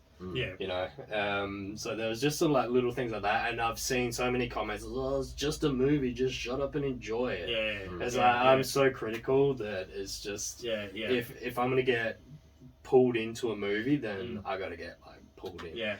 When you're talking about in the end of 78, when they die reaching out for each other, when I saw that shot from up above looking down, I was like, Sistine Chapel. It looked like, but it just took me out of the movie, because I'm I was like, nah. I was like, wow. But like I said, I'm glad you kind of I'm much more at peace with it now, knowing that it was more of a fever dream that the witch is showing to get my Dean, brain that's mentally thinking like that was like trying to start up a John Deere tractor. Yeah. Like I was like, and I was like, oh, now I know what I'm talking about. Now I'm ready. Like, the power of caffeine. I just like kind of finally worked after 6 coffees. Like I'm like, now I know what's going on. Yeah. So that was pretty good. So yeah, anyway, we kind of get a general gist of the farm life down in Union, the town of Union. So it's funny how initially this place started together. Like there was no Shady Vale, there was no Shady Side. It was called Union. It was Union. And I thought, wow, that's pretty, Union 1666. Yeah. And pagan, not pagan, but like a Christian community. They had the pastor there. The kids were all around playing, and the stuff. And you see Pastor Miller and Ziggy's character, like Sadie Sink, is literally paying him out with this rhyme. Like when he's standing right there, like Creepy Miller is going to do and the kids are all like this. And so he turns around and goes, bro, I'm going to get you too. So you kind of go, okay, the dude can kind of take a joke, which was kind of surprising for me back in that day. The pastor going, what are you talking to me like that and saying that I'm creepy? Like, but he kind of joined in on the kids as well. So you had that fun-loving kind of actor. And again, it goes back to good men turning evil, like kind of thing. And so he's the main killer. He's the first one, really, in this that we get introduced to as the first guy that gets his name carved into the wall. Yeah. And why he turns. So we get introduced, it's all the same teen kids in this one, and this is where I was like, this is a fever dream, because Dina's seeing all her friends again in this town. And they've got some cool kind of 1600s kind of little rhyme to say, we're going to get our freak on in the forest tonight. Everyone's like, the moon rises high in the sky. And I'm like, what is that? Like, some code? Like, it's just, I went, damn, they know how to party back in 66.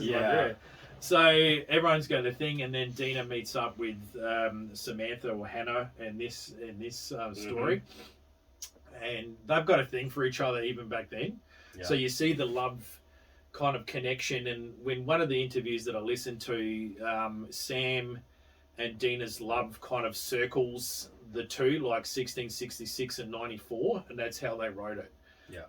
The writer for the trilogy is openly gay, so they did a kind of an LGBT kind of horror film. Yeah. Which I thought was really good, because this is kind of it's a horror film.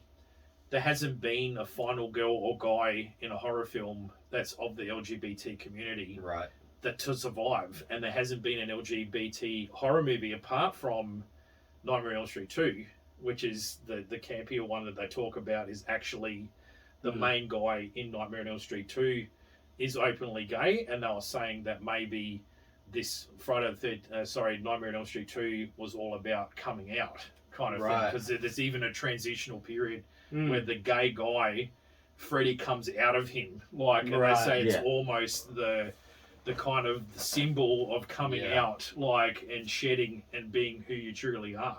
Yeah. Robert Englund's on board with this. Yeah. The guy, when he does the tour circuits and stuff like that, they've even got like Freddy Koo with the rainbow jumper on, like it's like fully recognised now and accepted as that film. So because of something like that, and then you've got Fear Street, the trilogy, coming out, and it's got that LGBT kind of theme through it, which I think's really great as well. And so that's this love story that kind of connects everything. And once you see that and you watch 1666 again, you kind of go, wow, it is kind of how the thing. So when you first meet Hannah again and Sarah Fear, there's that hot connect, like, well, they kind of got the hots for each other, like, and they're kind of standing close to each other. It's like when you kind of see that person you like, and you kind of think, and when her mum comes out, like when Hannah's mum, and they just suddenly pull away from each other, and we've all done that with potential boyfriends and girlfriends, and just kind of go, well, shit, parents, like, and that was that, and it made me laugh, because I was just like, fuck, man, like, in 1666, they're still freaked out about the parents on the front porch. Yeah. They're just like, whoa, mum, jet, whoa, like, nearly got busted. But, and the same mum plays in 94 and plays in 1666, and again is like disapproving of both relationships. Like, and even the dialogue's the same. Like, you know, you're corrupting my daughter. Like, it's this kind of right thing that she disapproves about the two girls. Like, anyway, so the party kind of kicks off. We kind of get a view of what the town is like.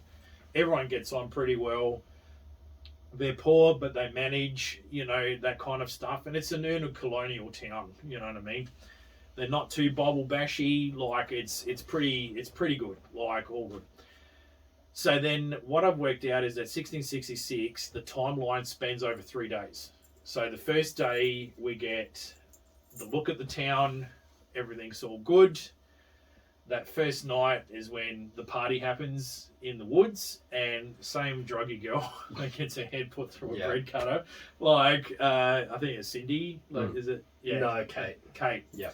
So Kate in this one is still on the drugs. Like, and like when it's berries from her forest, she's gone all natural. Like, so she goes, even there's one great scene where she's holding a lantern and then pulling the thing out like that, and it's freaking berries, and then the other one is drugs. I'm like, what is with this girl? Yeah, like, but even in 1994, she refers to the drugs as berries. Yeah. Like, I'm like, whoa, like it's like Quantum Leap almost. Like this thing. Like, it's quite funny. Oh, that's pretty cool. And so they go out to the forest. They get the berries from the same, like the Jordana, I think it's Spiro. Sorry, I'm going to pinch the names. There's so many names. Yeah.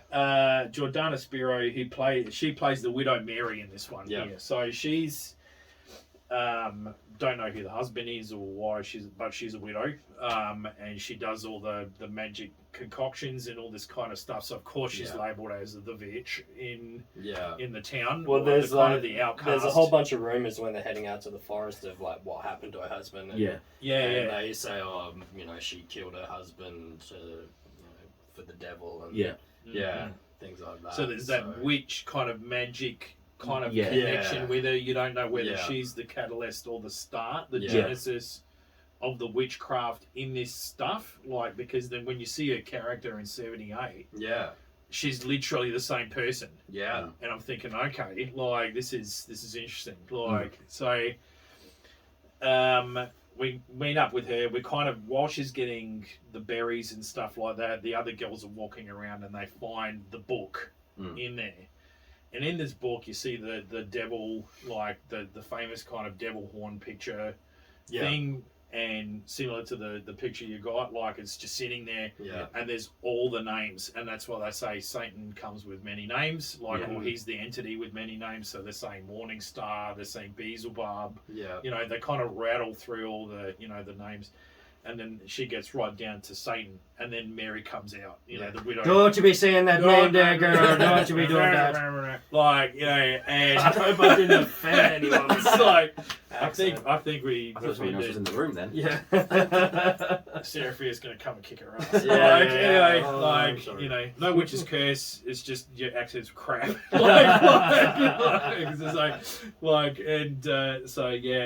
That kind of invokes a bit of like, whoa, what the hell's going on? And you're kind of thinking, okay, something's going down with Widow Mary. Like, this is kind of whatever. Yeah. But you kind of forget all that because the youngers going out to the party and they have a bit of a kegger in the middle of the forest. Yeah. Like 1666 kegger. And they've all got the little beer berries going on and they're all drink hang, like in the dancing. Yeah. So in the meantime, Hannah and Sarah sneak off, and they kind of like talking and stuff, and it starts to get a bit hot and heavy, and that's when they're like, okay, no, we're going to step this forward now, so we're going to commit. We're going to commit, right, to this, and it's just really kind of the first moments, the first kiss kind of thing, and it's done really well. Like, it's pretty realistic. Like, we've all kind of been there, and but there's the snap, and I went, oh no. Like, even I dreaded that point when I heard, because I thought someone's going to see that. Yeah, of course.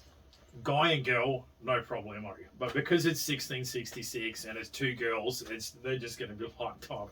Yeah. Like, what? Like, oh my God. Like, it would have been a big deal. Like, massive big deal. Yeah. And so they instantly freak out, just going, someone has seen us. Like, we are going to die for this. Like, like Sarah says it. Like, no, Hannah says it. they're going to hang us for this. Like, Yeah. so they already know what's at stake. Like, Yeah. you know. There was a lot of foreshadowing of what characters sort of say throughout these movies. That, like in 78, when Ziggy's getting her burn patched up when the bullies burn her arm, Nurse Lane says to her, "Oh, you'll survive." Yeah. You know, so there's like these little kind of like hints to. Yeah, that's right. Mm. And it's kind of like, oh man, like when you go back, you're like, it was right in front of my face. This is definitely a trilogy you need to see more than once. Right. If you can watch this thing and know what they're talking about straight away, like, good on you. Because like I had to watch this like 3 times, 4 times actually, really, to get it. And then listen to some spoiler trailers and get some info that way and go, oh, is that what happened? But that's just me. Like, but yeah, so the next day, day 2. Now, day 2, this is when it goes bad to worse in one day. Really, it kind of kicks off. Like, and stuff has happened that we don't see in the background, but that we learn about later. And what I mean by that is, so the morning gets up, pretty bad for Henry. Henry has a bad day, day 2. Day 2 is very bad for Henry, really, in hindsight. Because he gets up, he's already angry because I've got to do all the morning chores. Yeah. Like, he wakes up, Sarah, like, you know, that's all great that Yeah. you had a massive pash last night, but like, I've had to clean the whole farm, like, while you were sleeping in. Like, you know, get off your ass. Like, and it was pretty funny, like, how that real sibling kind of dialogue, like, hey, get up, like, I'm sick of this crap, you know me, kind of thing. And so they walk out, and I'm trying to remember how, or what was it that they got sprung, that someone was talking about, that they got. I'm blanking now what happened in 1666. Didn't that guy, the crazy guy, say something to her? Was she outside, or someone said something to her? Or, no, her dad. No, hang on. I'm trying to work it out. She was walking through the town, and he. Oh, that's right. That's right. Hang on. She was walking through the town, and her mate, which was the other guy in 94, cops the axe to the head. Yeah. He bites into an apple, and it's all rotten. Yeah. And they're going, like what? Like, kind of thing. In the meantime, Hannah, that's right. She goes to see Hannah, and Hannah's dad is acting weird. Yeah. So yeah. She's gone in, and they're going, oh, is he just mumbling Bible phrases? Like, you know, because he's the pastor, you know, is he just ramble, like, is he cracked it? Like, what's going on? Like, and she goes, no, this is not normal. And you can see the flies buzzing. And once I saw the fly, I went, oh no, like, he's cooked. So this is how Pastor Miller happens. Like, and we get a reference to Pastor Miller in earlier diagrams in 94. Yeah. With the hook and the touching, so we already know where it's going to go, but we kind of go, oh, okay, like, and you see it, the transition happening. So again, a good guy turns bad. So you're thinking, this is the first killer, like, this is the Sunnydale, kind of shady side. Yeah, I'm just going to keep saying Sunnydale. So, like, anyway, so the first shady side kind of killer kicked off with this guy. Like, this is how it's happened. So day 2. That's right. She kind of, I've got it all mixed now. So what's happened is disapproving mum comes in and slaps her and says, you're corrupting my daughter. Like, we've got told that you were passion in the forest kind of thing. We know about it. It's disgusting, like, blah, blah, blah. So there's that anti kind of homophobic kind of thing that have kicked, or early homophobia. And so she gets thrown out into the street, like into the front of the cabin. And the whole town's watching her, right? Yeah. And as she's walking off, that's when we start seeing bad things going on in the town. The timeline flowing alongside of this, which we don't see, is that Widow Mary has decided to put the curse on what's gone down. And she's carved... No, sorry, correction. We're winding all that back. in the meantime of this, and I forgot to mention this before, all in all this, Solomon Good is who she's supposed to marry. So this is where it gets problematic. Like, she's like, her dad's going, you're getting married to Solomon Good, you know, and this is what's going to start, you know, and he talks about his late wife and how, you know, she saw this is where we're going to take root in this town and we're going to start it that way and blah, blah, blah. Yeah. So he's got his vision. And in 1666, that wasn't uncommon. Arranged marriages occurred all the time. That's the dude you're going to marry. Merry Christmas. Like, that's kind of how it was. And so, what I was getting from this was that Sarah Fear didn't really have an issue about marrying Solomon Good either. She wasn't upset by this. She was kind of going, oh, okay, Dad, no worries, he's going to marry me off. She was kind of relaxed, almost sarcastic about it. But, like, she was like, okay. And she was actually going to visit him with a gift from her father saying, you know, this is the gift, we're practically married now, like, you know, blah, blah, blah. She says it in jest as a thing. Like, so she kind of knows what's going on. But he doesn't know. She kind of realizes I got more of an attraction and love for Hannah. Like, but I've still got to keep this image going with the town. And for the sake of me and for the sake of my dad, I've got to keep this image going and I've got to marry this guy. That's really what's going to happen. So obviously the plan that she has is I'm going to marry Solomon Good, but have this relationship in secret with my true love, which is Hannah. Like, which is pretty much every classic story. You know, they had to betroth someone, but they secretly love someone else, whether that is the same sex or the different sex altogether. So it doesn't matter. That story's through everything. So so that's kind of what's going on there. She gets out on the street, so then they start seeing all this bad stuff. So of course, because Solomon Good, we find out, has decided to carve the name of Cyrus into this rock. Like, that's when Cyrus flips and becomes possessed. Because this has happened at the same time, the two girls think, because they've created this sin by pashing each other, they've gone into this hysteria, which is kind of, you know, it links with faith, like, at the time.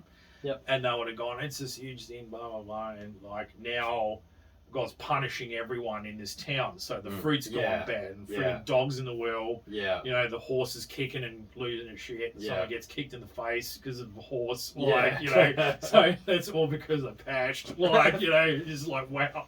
Like, you know, how decent was his Pash? Like, you know, like, to coast off this, like, tidal wave through this town, like, of bad stuff. Anyway, so, and then Mad Thomas, he's seriously creepy in this one, but he's got that greasy hair that every guy had in the early 90s. And he's, like, walking around going, everyone's normed, like, you know. And he really lets loose at this point. Like, someone here sinned. And then he goes, and because of the lust of someone, and stares straight at Sarah Fear, and I'm like, he saw it. Like, that's what's going on here. Like, I was thinking, rightio. So I thought, wow. And she's kind of gone, oh, God, he's the one that saw me. Like, this is why everyone, because he's gone around saying they were pashing in the forest. Like, you know, it's on. Like, kind of thing. These two are hooking up, like, rah, rah, rah. And so the whole town's just going, whoa, what? So I don't know if it's for the sake of the story, but I was like, this town is taking this news way too easy for 1666. Like, it would have been way more harsher and way more brutal. Like, and they wouldn't have waited for that long. Like, I don't know if the witch thing or all this bad stuff around the town kind of distracted everyone from what was going on. They were kind of blaming this event for all the misdeeds that were happening in this town, but they weren't quick to jump on them. That's what I thought was really odd, like, because they were way more closed-minded, didn't understand what was going on, and their punishment would have been swift and way more quicker than on both of them, right? So maybe it was the sake of the story they had to stretch out longer, but that's my interpretation of it. So that kind of kicked off, and then while all this was going down, who played Cindy in '78, the sister of Ziggy, she comes running. Constance, I think her name is. Yep. She comes in. The pastor's locked all the kids in the chapel, and I'm like, oh, what? Like everyone suddenly forgets what's happened in this town. This long walk down that one track, past 4 houses. There was fruit. Dog in a well, some horse, some dude got kicked in the face, and then in the same time, it's like, pastor's gone and locked everyone in the room. And they're like, what? Like, and everyone just like runs over it like that. And I was like, yeah, well. So everyone kind of legs it to the chapel. They're all smashing, trying to break in the door. Everyone's freaking out. All the parents are outside, and all the kids are inside. So all those kids playing the ring around the Rosie, around Miller and all that while he was laughing and stuff, they are now all inside. Yeah. Including Henry, right? Including Sadie Sink's character. Yeah. I don't know I forgot her name. Yeah. But I think it's the sister of Constantine. Her sister. They play sisters in '78. They're sisters in this one, I think. So they're inside, they're freaking out. Anyway, Simon, the guys break in, he's looking around, and there's the lump of eyeballs. That was such a, I really like that in a very sick kind of, like, it was just, it was so graphic, it was just, And with the hook while he's tapping, and he's just standing exactly like the drawing. Yeah. And he had his long hair down like that. It was over this menacing pulpit, so it's standing over everybody, and he's and I'm like, wow, like that is big. I saw all the eyeballs in the ground, and I was like, bravo. I was like, oh my god, with the eye torture. But even just seeing the kids with their eyes removed, that was and they're all slumped. How they were slumped, and again, it went down. And I've noticed this as a trending theme in this trilogy.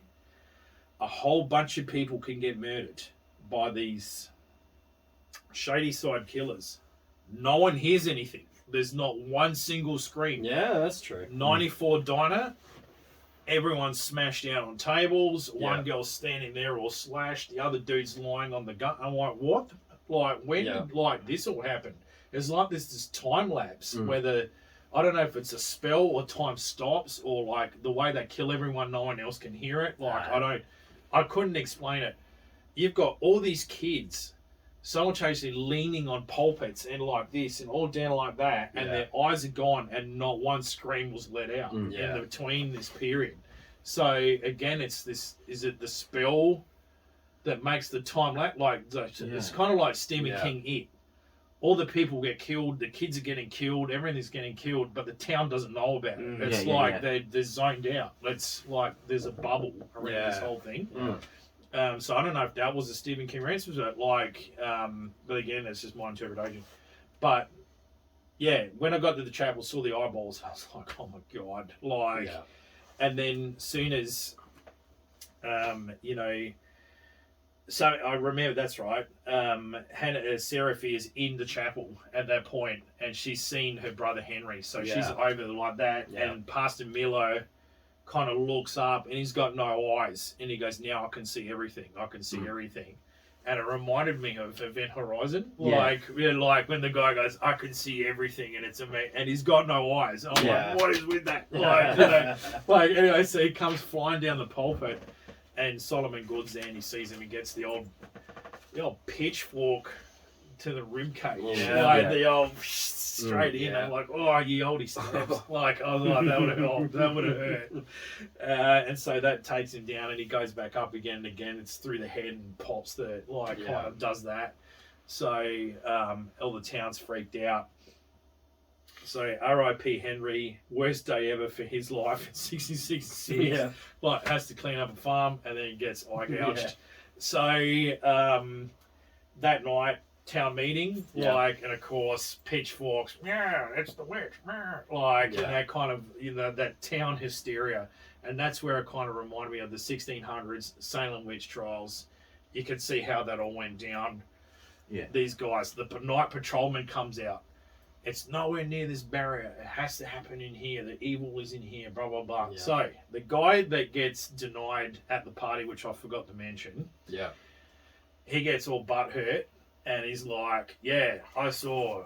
And soon as he went, Sarah Fear and Helen Miller, and they were like writing and then it's like, you know, someone got accused for like writing the devil, and he just created this freaking story. And I'm like sitting there going, if someone talked like that now, they're gonna be like, who slipped in the cone? Like, you know, what is going on there? Like, it's like, and the horse turned into a pig thing, like, and he just goes off on this wild rant.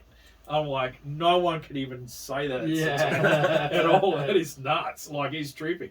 Like, and but they all go with it because of that mass whipped hysteria. Like, and the guys in the town are running this. They're going, like, so the dude that got thing, and who else? Good old Good himself, the brother, was like, yeah, this is what's going on. They're like all behind this, blah, blah, blah.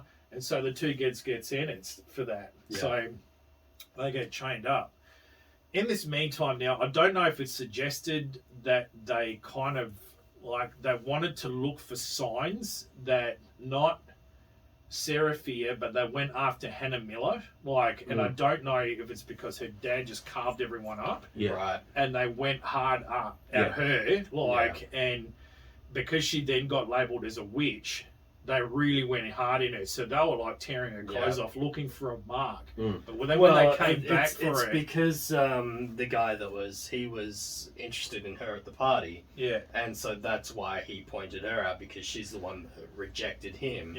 And went off with Sarah. So that's why that's why he pointed more at her instead of Sarah.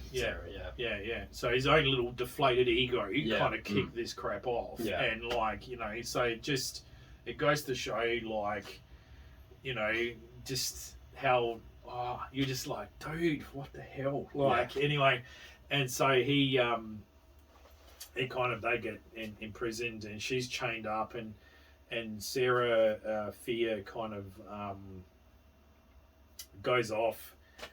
That's right. She goes to Solomon, and she goes to ask she goes to the Widow Mary's house. And he goes, okay, something's going on here. I've got to see where this book is. Yeah. And so the box where the book is kept, she doesn't see it, but we see initially there's 3 blood smears across the top. And I was thinking, oh God, like, this isn't good. And so she lifts the top, and there's no book, and she's like, the hell. And then something happens, I forgot, and she falls over backwards. And as she does that, she does the body reveal, and and Widow Mary's standing there, like, all like her throat slashed, and like, so she's trying, and the book's gone. So you're thinking, who the hell's got the book? Like, someone else here. And that's when you kind of think, hang on, Widow Mary isn't this kind of suggested villain that it's someone else. Like, and so this is when you kind of work out it's Solomon Good, because she goes back to Solomon Good. She then pretty much comes out to him, like, which I thought was interesting. Like, okay, look, we're betrothed, but she said some other older word that I can't remember now. Yeah. And it's like, yeah, well, I'm supposed to be married, but really, I like Hannah, like, essentially saying I'm gay. Like, and he's kind of cool with the whole thing. Like, he's laid back about it. Like. Which I thought was very unusual for that, like, 1660 period. Even though you're the villain and there's a hidden agenda, you're still too cool about it, like, for them. Like, it's not now where we're kind of tolerant, understanding, kind of, that's where we are now in 2021. Yeah. But in 1666, there's just, like, there still would have been that, you know. So, and especially a guy saying, I'm going to marry you. And then the girl goes, no, sorry, I'm gay. Like, and that'd be like the ultimate slap in the face. Like, that's even worse. Like, I'm amazed that his ego didn't get put out by it. But, so, that's kind of where we go with that. But fate kind of twists in, and the thing kind of occurs, and one thing leads to another, and we end up finding out that actually Solomon Good is the guy with the book. She kind of goes to hide from this mob of tortures with the guy that says, oh, Sarah Fears, blah, blah, blah. Yeah. The guy that got rejected. He's holding them back, and while she's hiding, she finds the book open to the page with the devil's names, and this is what you got to do. And she's kind of going, what? Like, and he goes, oh yeah, that's my book.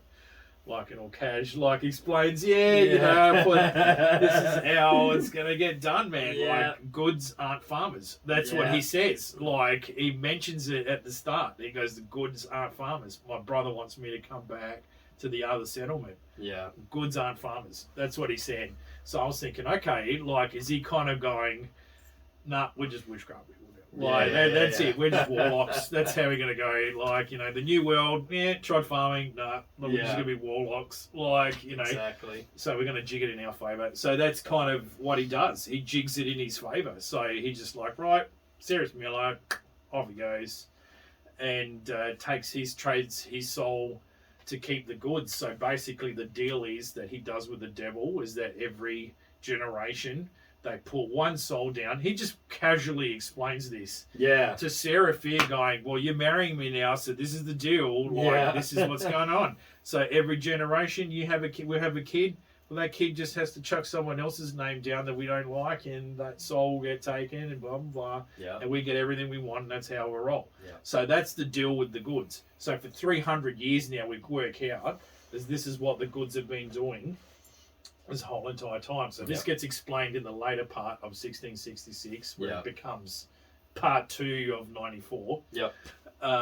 And so the first hour of 1666 is all 1666, up until the hanging of what would have been Sarah Fear and Hannah, but Sarah stepped in and said no. And to save Hannah's life, said, no, I bewitched her, it's me the whole time. Blah, blah, blah. Like, because she doesn't go along with what Simon Good said. And he's like, you got to go along with it. She goes, hell no. Stabs him, right? Then she legs it through the maze, which is now the witch's tunnel that we all know. The witch's tunnel that's underneath the Thunderbox in 78. Like, so a very clean one, mind you. Everyone's climbing back up there. I'm like, mate, it's a toilet. Like, what are you doing? Like, are you sure that's red moss? Like, I was just like, I was like, nah, hygiene issues. Like, and so we're just all running around there. So where the actual scene where we get, Sarah Fear gets her hand cut off is literally under the same bit that everyone's climbing out of in 78. Yeah, well, that's where. And she's actually climbing out of it at that point. And Solomon Good pulls her down. And then in the mean of bringing her down, she pulls her hand out and the dagger just catches her right there and half severs this hand. That was full on. That hurt because you could see the tendons pulling. Because what happened was she's just trying to wiggle away. Because she was half severed off, she didn't realise in order to get away, she had to pull her hand, and she doesn't, and essentially rips her own hand off. And then she just does this real massive, and I thought, fantastic acting. Because you would scream like that if that was what, it wouldn't be like, ow, like it was a real gut-wrenching scream. And I was like, Jesus, is so realistic. Like, and so she legs it with the thing, she's quickly wrapping it, and she gets away, and she's punching through this thing. We then work out that's the chapel. So the chapel and these other buildings related to these other things, which now becomes the mall, which now becomes the 78 toilets, like, and all this thing. It's actually now the chapel. So she punches through the floor, and it's the chapel of the 166 Union Village, right? So she's like, oh my God, I'm in the chapel kind of thing. And then she runs to the door. Solomon Good grabs her, throws her, and says, I found the witch. So covers his ass, because the moment he says, bitch, like, everyone just goes, and they just turn on her instantly. That's how easy it was back in the day. And why half the town of Salem got hung. Like, you know, that's, if you want to read into that, that's just insane, like how many people got pinged for that. And so, that's kind of, so speeding it up a bit, basically she gets hung. She saves Hannah by saying it was me. I bewitched her. I bewitched Cyrus Miller, so cleared the Miller's name. So cleared Pastor Miller. It cleared Hannah in the town, like saying I was the one that made him turn. I was the one that bewitched Hannah. It's my fault. I take full responsibility. Blah blah blah blah blah. All of the confession. Then as Simon gets closer to her, that's when she grabs. and goes in his face and says, "The truth now is your curse. I'm going to follow you everywhere." Yeah. And that's where we kind of go, okay. And so that ties in 94 and 78. And then that's when it flicks. So she gets hung. She dies. Pretty like her dad is watching this hanging go on. Yeah. And he's just like, and walks off. Yeah. And I'm like, is that because you disapprove? Like he said, I raised you as a boy. I raised you with too much freedom. It's my fault. I should have done that. So he's feeling it's his fault that this has happened. But at the same time, zero protest, zero fight, zero kind of... So I don't know whether he disapproved enough that he's like, no, I don't want nothing to do with you either. And kind of went, no. And that's the running theme in 94. Her dad in real life is a no-show and is like not around. Yeah. So it's kind of following, it's that tie around. The dad is the same attitude, like, yeah, whatever, like, you know, gone, see ya, not around anymore. So that kind of happens there. All the young guys, all the young kids and stuff from 94 who are now friends in 1666, they all band together and go, right, she's hanging from a tree. They've chucked her in the ground. We need to bury her somewhere properly and away from this tree. Mm-hmm. Like, you know, bury her somewhere where we only know, and that's it. And that's what they do. They chain the body up. They put fear in the thing. So that's where we get Fear Street. It's just spelled different, which I thought was genius. That's just R.L. Stein to a T. Like, and so she gets buried elsewhere, which is where the red beamer gets crashed into, and that's where she is, and why there's all red moss everywhere. And so the red moss is also around this tree, and so that's why it's not a neon effect in this mall. The tree literally has got this red moss all over it. Yeah. So that's that really. They kind of goes around, and then it says 92 part 2, and so then Dina goes and pulls out and lets go, and that's when I went, it's a fever dream. Like, so this whole entire thing is it's a fever dream of Sarah Fear saying, this is what's happened to me. Right, the reveal. So now with all this knowledge, she goes back to the others and goes, right, this is what I know. Like, it's not Sarah Fear, it's been Nick Good this whole entire time. Yeah. I think at that point, Nick Good kind of works out that the jig is up, because he goes to talk to, not Henry, Josh in 94, and says, hey, what are you doing out here? Where's your sister, kind of thing? Yeah. He goes, oh, nothing. And then Dina yells out, Josh, and he's going for the gun. I was like, what is going on there? Like, I was like, whoa. Like, and they leg it into the forest, and she goes, Nick Good's the back. Like, we've got to stay away from him. He's going to kill us. Yeah, of course. Right, and so she does the sneaky thing of leaving her sneakers behind and runs, leaving the sneakers. So he's looking. Yeah. I thought that was clever, like how to get away. Good on you. And so they meet up with Ziggy and say, like, you know, this is it. We've got to kill Nick Good. She's conflicted because she flushes back to the little Pash in the insect room that she had at the camp in 78, like going, oh no, he's the bad guy, like, you know, and now I've got to kill the bad guy, like, you know, it's kind of that moment, but it's only fleeting. Yeah. Then eventually she just goes, nah, we've got to drop him. Like, the janitor was hilarious. They steal the squad car, and they just leg it through this thing, and she's explaining to Josh, like, this is what's going down. He's like, what? Like, and they're in this thing, so they just casually pull up to, and I love the thing where it says Fear Street, and it shows you the thing. I thought that was cool, and they pull up to the janitor, and they're just like, you want to help us kill Sheriff Good? She's like, yep. Like, I'll just get my coat. Like, it's all like cash. That was even funny.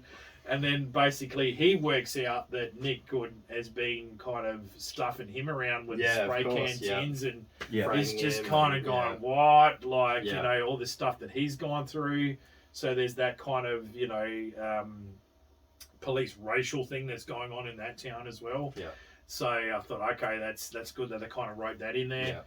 Yeah. And so the big showdown in the mall happens. Yep. And this was hands down my favourite way they've done it. This was genius how they did this. And the color, like the way they had arrows written up, like over here, and like all this kind of stuff, and they put the blood in the like. I thought, geez, Louise, it's just they've done the '94 trap again at a bigger scale, and it's now under the thing. So, funnily enough, Dina now sits in the diner, looking in the food court, looking up at the tree, of the fever dream, knowing that that's where Sarah hung from. Yeah.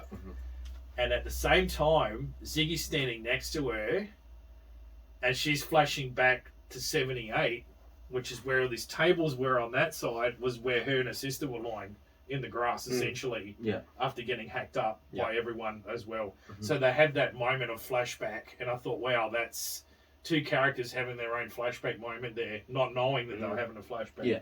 So, and then I set all the traps. The maintenance guy goes, right, these things go down, you can trap everyone, so just spray all the blood down, where everyone put a whole big collection in this bucket, get Nick to stand under it. Ziggy gets the idea because she pulled it with someone else, she's going to pull it on Nick. Yeah. So, funnily enough, same carry-on booby trap, he ends up falling for it. So anyway, the cops rock up, and it's the Szynski guy and his other partner. Yep. Unbeknown, not knowing what's going on with this trap, the shady side killers all turn up, and they just zoom in, and so the cops just get minced, like they just get hacked into, like they don't know what's going on. Nick Good rocks up, everyone's quiet, and Nick Good rocks up.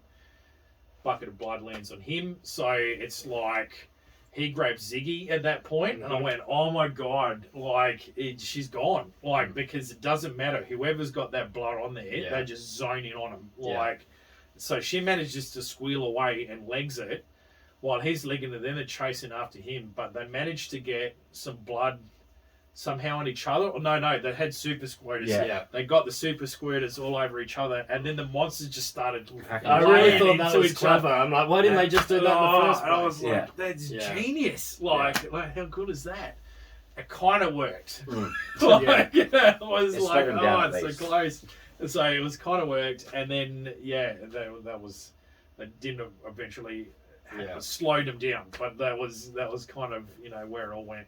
But eventually, it had to have come down to Dina and Sarah, Fear, and with Ziggy at the end. So they go into the bottom part of the mall, which is where the freaking cave system is. Now, the reason why they were going in a circle in 78 that they complained about is because that is the symbol of the cave. That symbol mark is the cave symbol. You're running around in that circle. So the cave was kind of the thing. The reason why that cave door opened was that in 1666, which I forgot to mention, was when Solomon Good laid the book out like that from the spine. Once he started saying Beelzebub and started saying all the names, that started carving out into the ground. So that heartbeat flobbing thing that we see in all three movies is the descendant of that blood, that the Satan blood that's making all this happen. So when you kill someone, or when the killer kills someone, that blood is then given to the Satan circle, and that what keeps it all going and feeding the curse kind of thing. So, cool. I was going to get there eventually, but of course I have to go like that. So, in true Joe style. So, that's kind of how it all eventuated. So the big showdown happens in the thing, and down in the cave. In the cave, and eventually Nick gets killed to the eyeball. Yep. I was like, again. But he has visions of all the victims started to appear in front of him. He was like, they're all staring. He's like, what the fuck? Oh my God. And then he gets stabbed in the eye, and it kills it immediately. Everyone, all the killers go. That was it. The curse was broken. It's all done. So they everything kind of gets packed up. They kind of work out what's going on. Wrapping up this part of 1666, now we've got everyone, it kind of goes back to normal again a bit. You kind of see the sunny side, kind of how all this is kicking off, the well-to-do Nick Good. The flow, when they come out of the thing, it's actually in their house. and there's freaking goats like all over the house. Like there's a goat statue. There's a goat somewhere else. I'm like, they're fully into the same stuff. Like, and then something happens and their car gets cleaned up by that's the Mayor Will Good. So the thing was with them, making this deal and creating the killers, the Good families kind of like nothing can touch them. They always prosper. Everything happens. But now that Nick is dead because he was the one that took on the mantle, the luck for the Good families run out. Yeah. So that's the mayor backing out of the driveway, gets cleaned up by a garbage truck. So it kind of signifies that, things in Sunnyvale are starting to turn. Yeah. So we get that happens in the credits. And it's a bit of a Marvel credit situation where you're going to hang around for the thing. And something was telling me. Now, I didn't get any info about hanging around for the credits, but I thought, it's got to be something like a bit Marvel kind of behind the credits. So I hung around. And lucky I did. Yeah. Because suddenly you see the underpart of the cavern system, the same cave. All the names are off the tablets now. There's no names carved into the stone anymore. Yeah. The book's just sitting there closed. It's been taped off by the cops have obviously know that it's there, like whatever. Yeah. It's only just two hands, and that's it. And you're like, what? I think I missed that. No, it's right at the end of the credits. And you're just like, what the hell? I didn't see that. Yeah, no. Right at the end of the credits, it's like right there. You just see the book. Yeah. You go through the tunnel system again. I'm thinking, oh God, what is going down here? Yeah, I knew they were going to end it on a cliffhanger. And there was police tape, and I thought, okay. And then you look and you see the wall where all the names were carved, and it's clear. There's no names, right? And the book's just sitting there like that, and suddenly 2 male hands whack. I'm watching it again. And I'm like, what the hell? And I'm like, it's open. Yeah. I knew they were kind of going to have it open, but kind of close the story. So this is, the curse is going to either continue or someone's hiding the book. We don't know what it is. Yeah. Some of the other things that I've watched, they've said we've looked at this in different frames. We got nothing. We don't know who it belongs to. The hands don't look like anyone they don't know of. Yeah. It's just, that's how they've done it. So, in true O.L. Stein fashion, there's been a few books that have just ended like that. Yeah, of course. And that's it. Like, you don't hear anything else. This is just how it is. Like, it's open-ended story. So. Yeah, I thought the ending was the guy selling the tape players at the back of the No, car. that was the end of, the movie. Yeah. But then, that wasn't the end of the movie. That was just kind of like the stinger at the end. A little bit at the end. But then you see Dina and Sam having their date in the forest. Then that's where it all kind of, does this, camera track. And it would track a little bit, through the town and then cut to more credits. And then it would cut back and then more credits. And then, Okay, so I must have missed that very last part. Yeah. So you see the continuation that, the girls have had their date now, they promised, right, you're thinking that's great, they're kind of together now, and they've survived all this kind of thing, and especially the pledge that was given in 1666, where Sarah Fear says to Hannah, one day we'll be out in the sun, we'll be able to kiss in the sun, we'll be able to go out in the dark, we'll be able to do this together. So we could say it as we as a couple, but also we as the LGBT gay community can one day be out and accepted, not disapproved of by everybody. So that's what I interpreted it as. It was a double meaning. So I thought that was really good, and cool. So. Cool. So that's really 1666. Yeah. That's really everything 94 and 78 that we took away from it. Like and subscribe on the channel, and also if you want to add your parts and theories or comments or whatever, please free to do so on the comment links underneath. Cool. Done that. So I thought maybe we could talk about each of our things. So you're King of Goosebumps. Where can people find you? On Instagram and YouTube, and we've just started a TikTok, which is Goosebumps Swap and Shop. Yeah. Awesome. Cool. You can check out skullbrain.tv. It's a YouTube channel that I run. There's stories about myths, magic, and monsters, and also Old Pal Collector reading horror stories from Goosebumps and other spooky books from the 90s. And you can also follow me on Skullbrain Books on Instagram as well. Cool. Yeah. Adelaide's Horror Podcast and Zombie Joe. You can get me on Instagram. Get me on the Facebook group, Adelaide Horror Podcast. Yeah, so Jimmy, contact me. You can message me on that. I'm also on TikTok as well. I've just finally learned how to do some TikTok, but yeah, not so much on that. But I'm trying. Yeah, so all good. So I hope you enjoyed the channel. I've enjoyed tonight's episode. I had a great time researching it and having a bit of a chin wag, even setting up for the interview. We spent a lot of time actually hanging out before we did this, so it was like, oh yeah, we're going to do the show. So yeah, it was good. That's pretty good because we haven't really hung out with each other, so that's a pretty good vibe as well. So it was great. So yeah, I hope you enjoyed the show, and cool. That's it from us. So hope you enjoy and follow everyone else's channels, and yeah. So cool. So stay scary, and I'll see you in the crypt.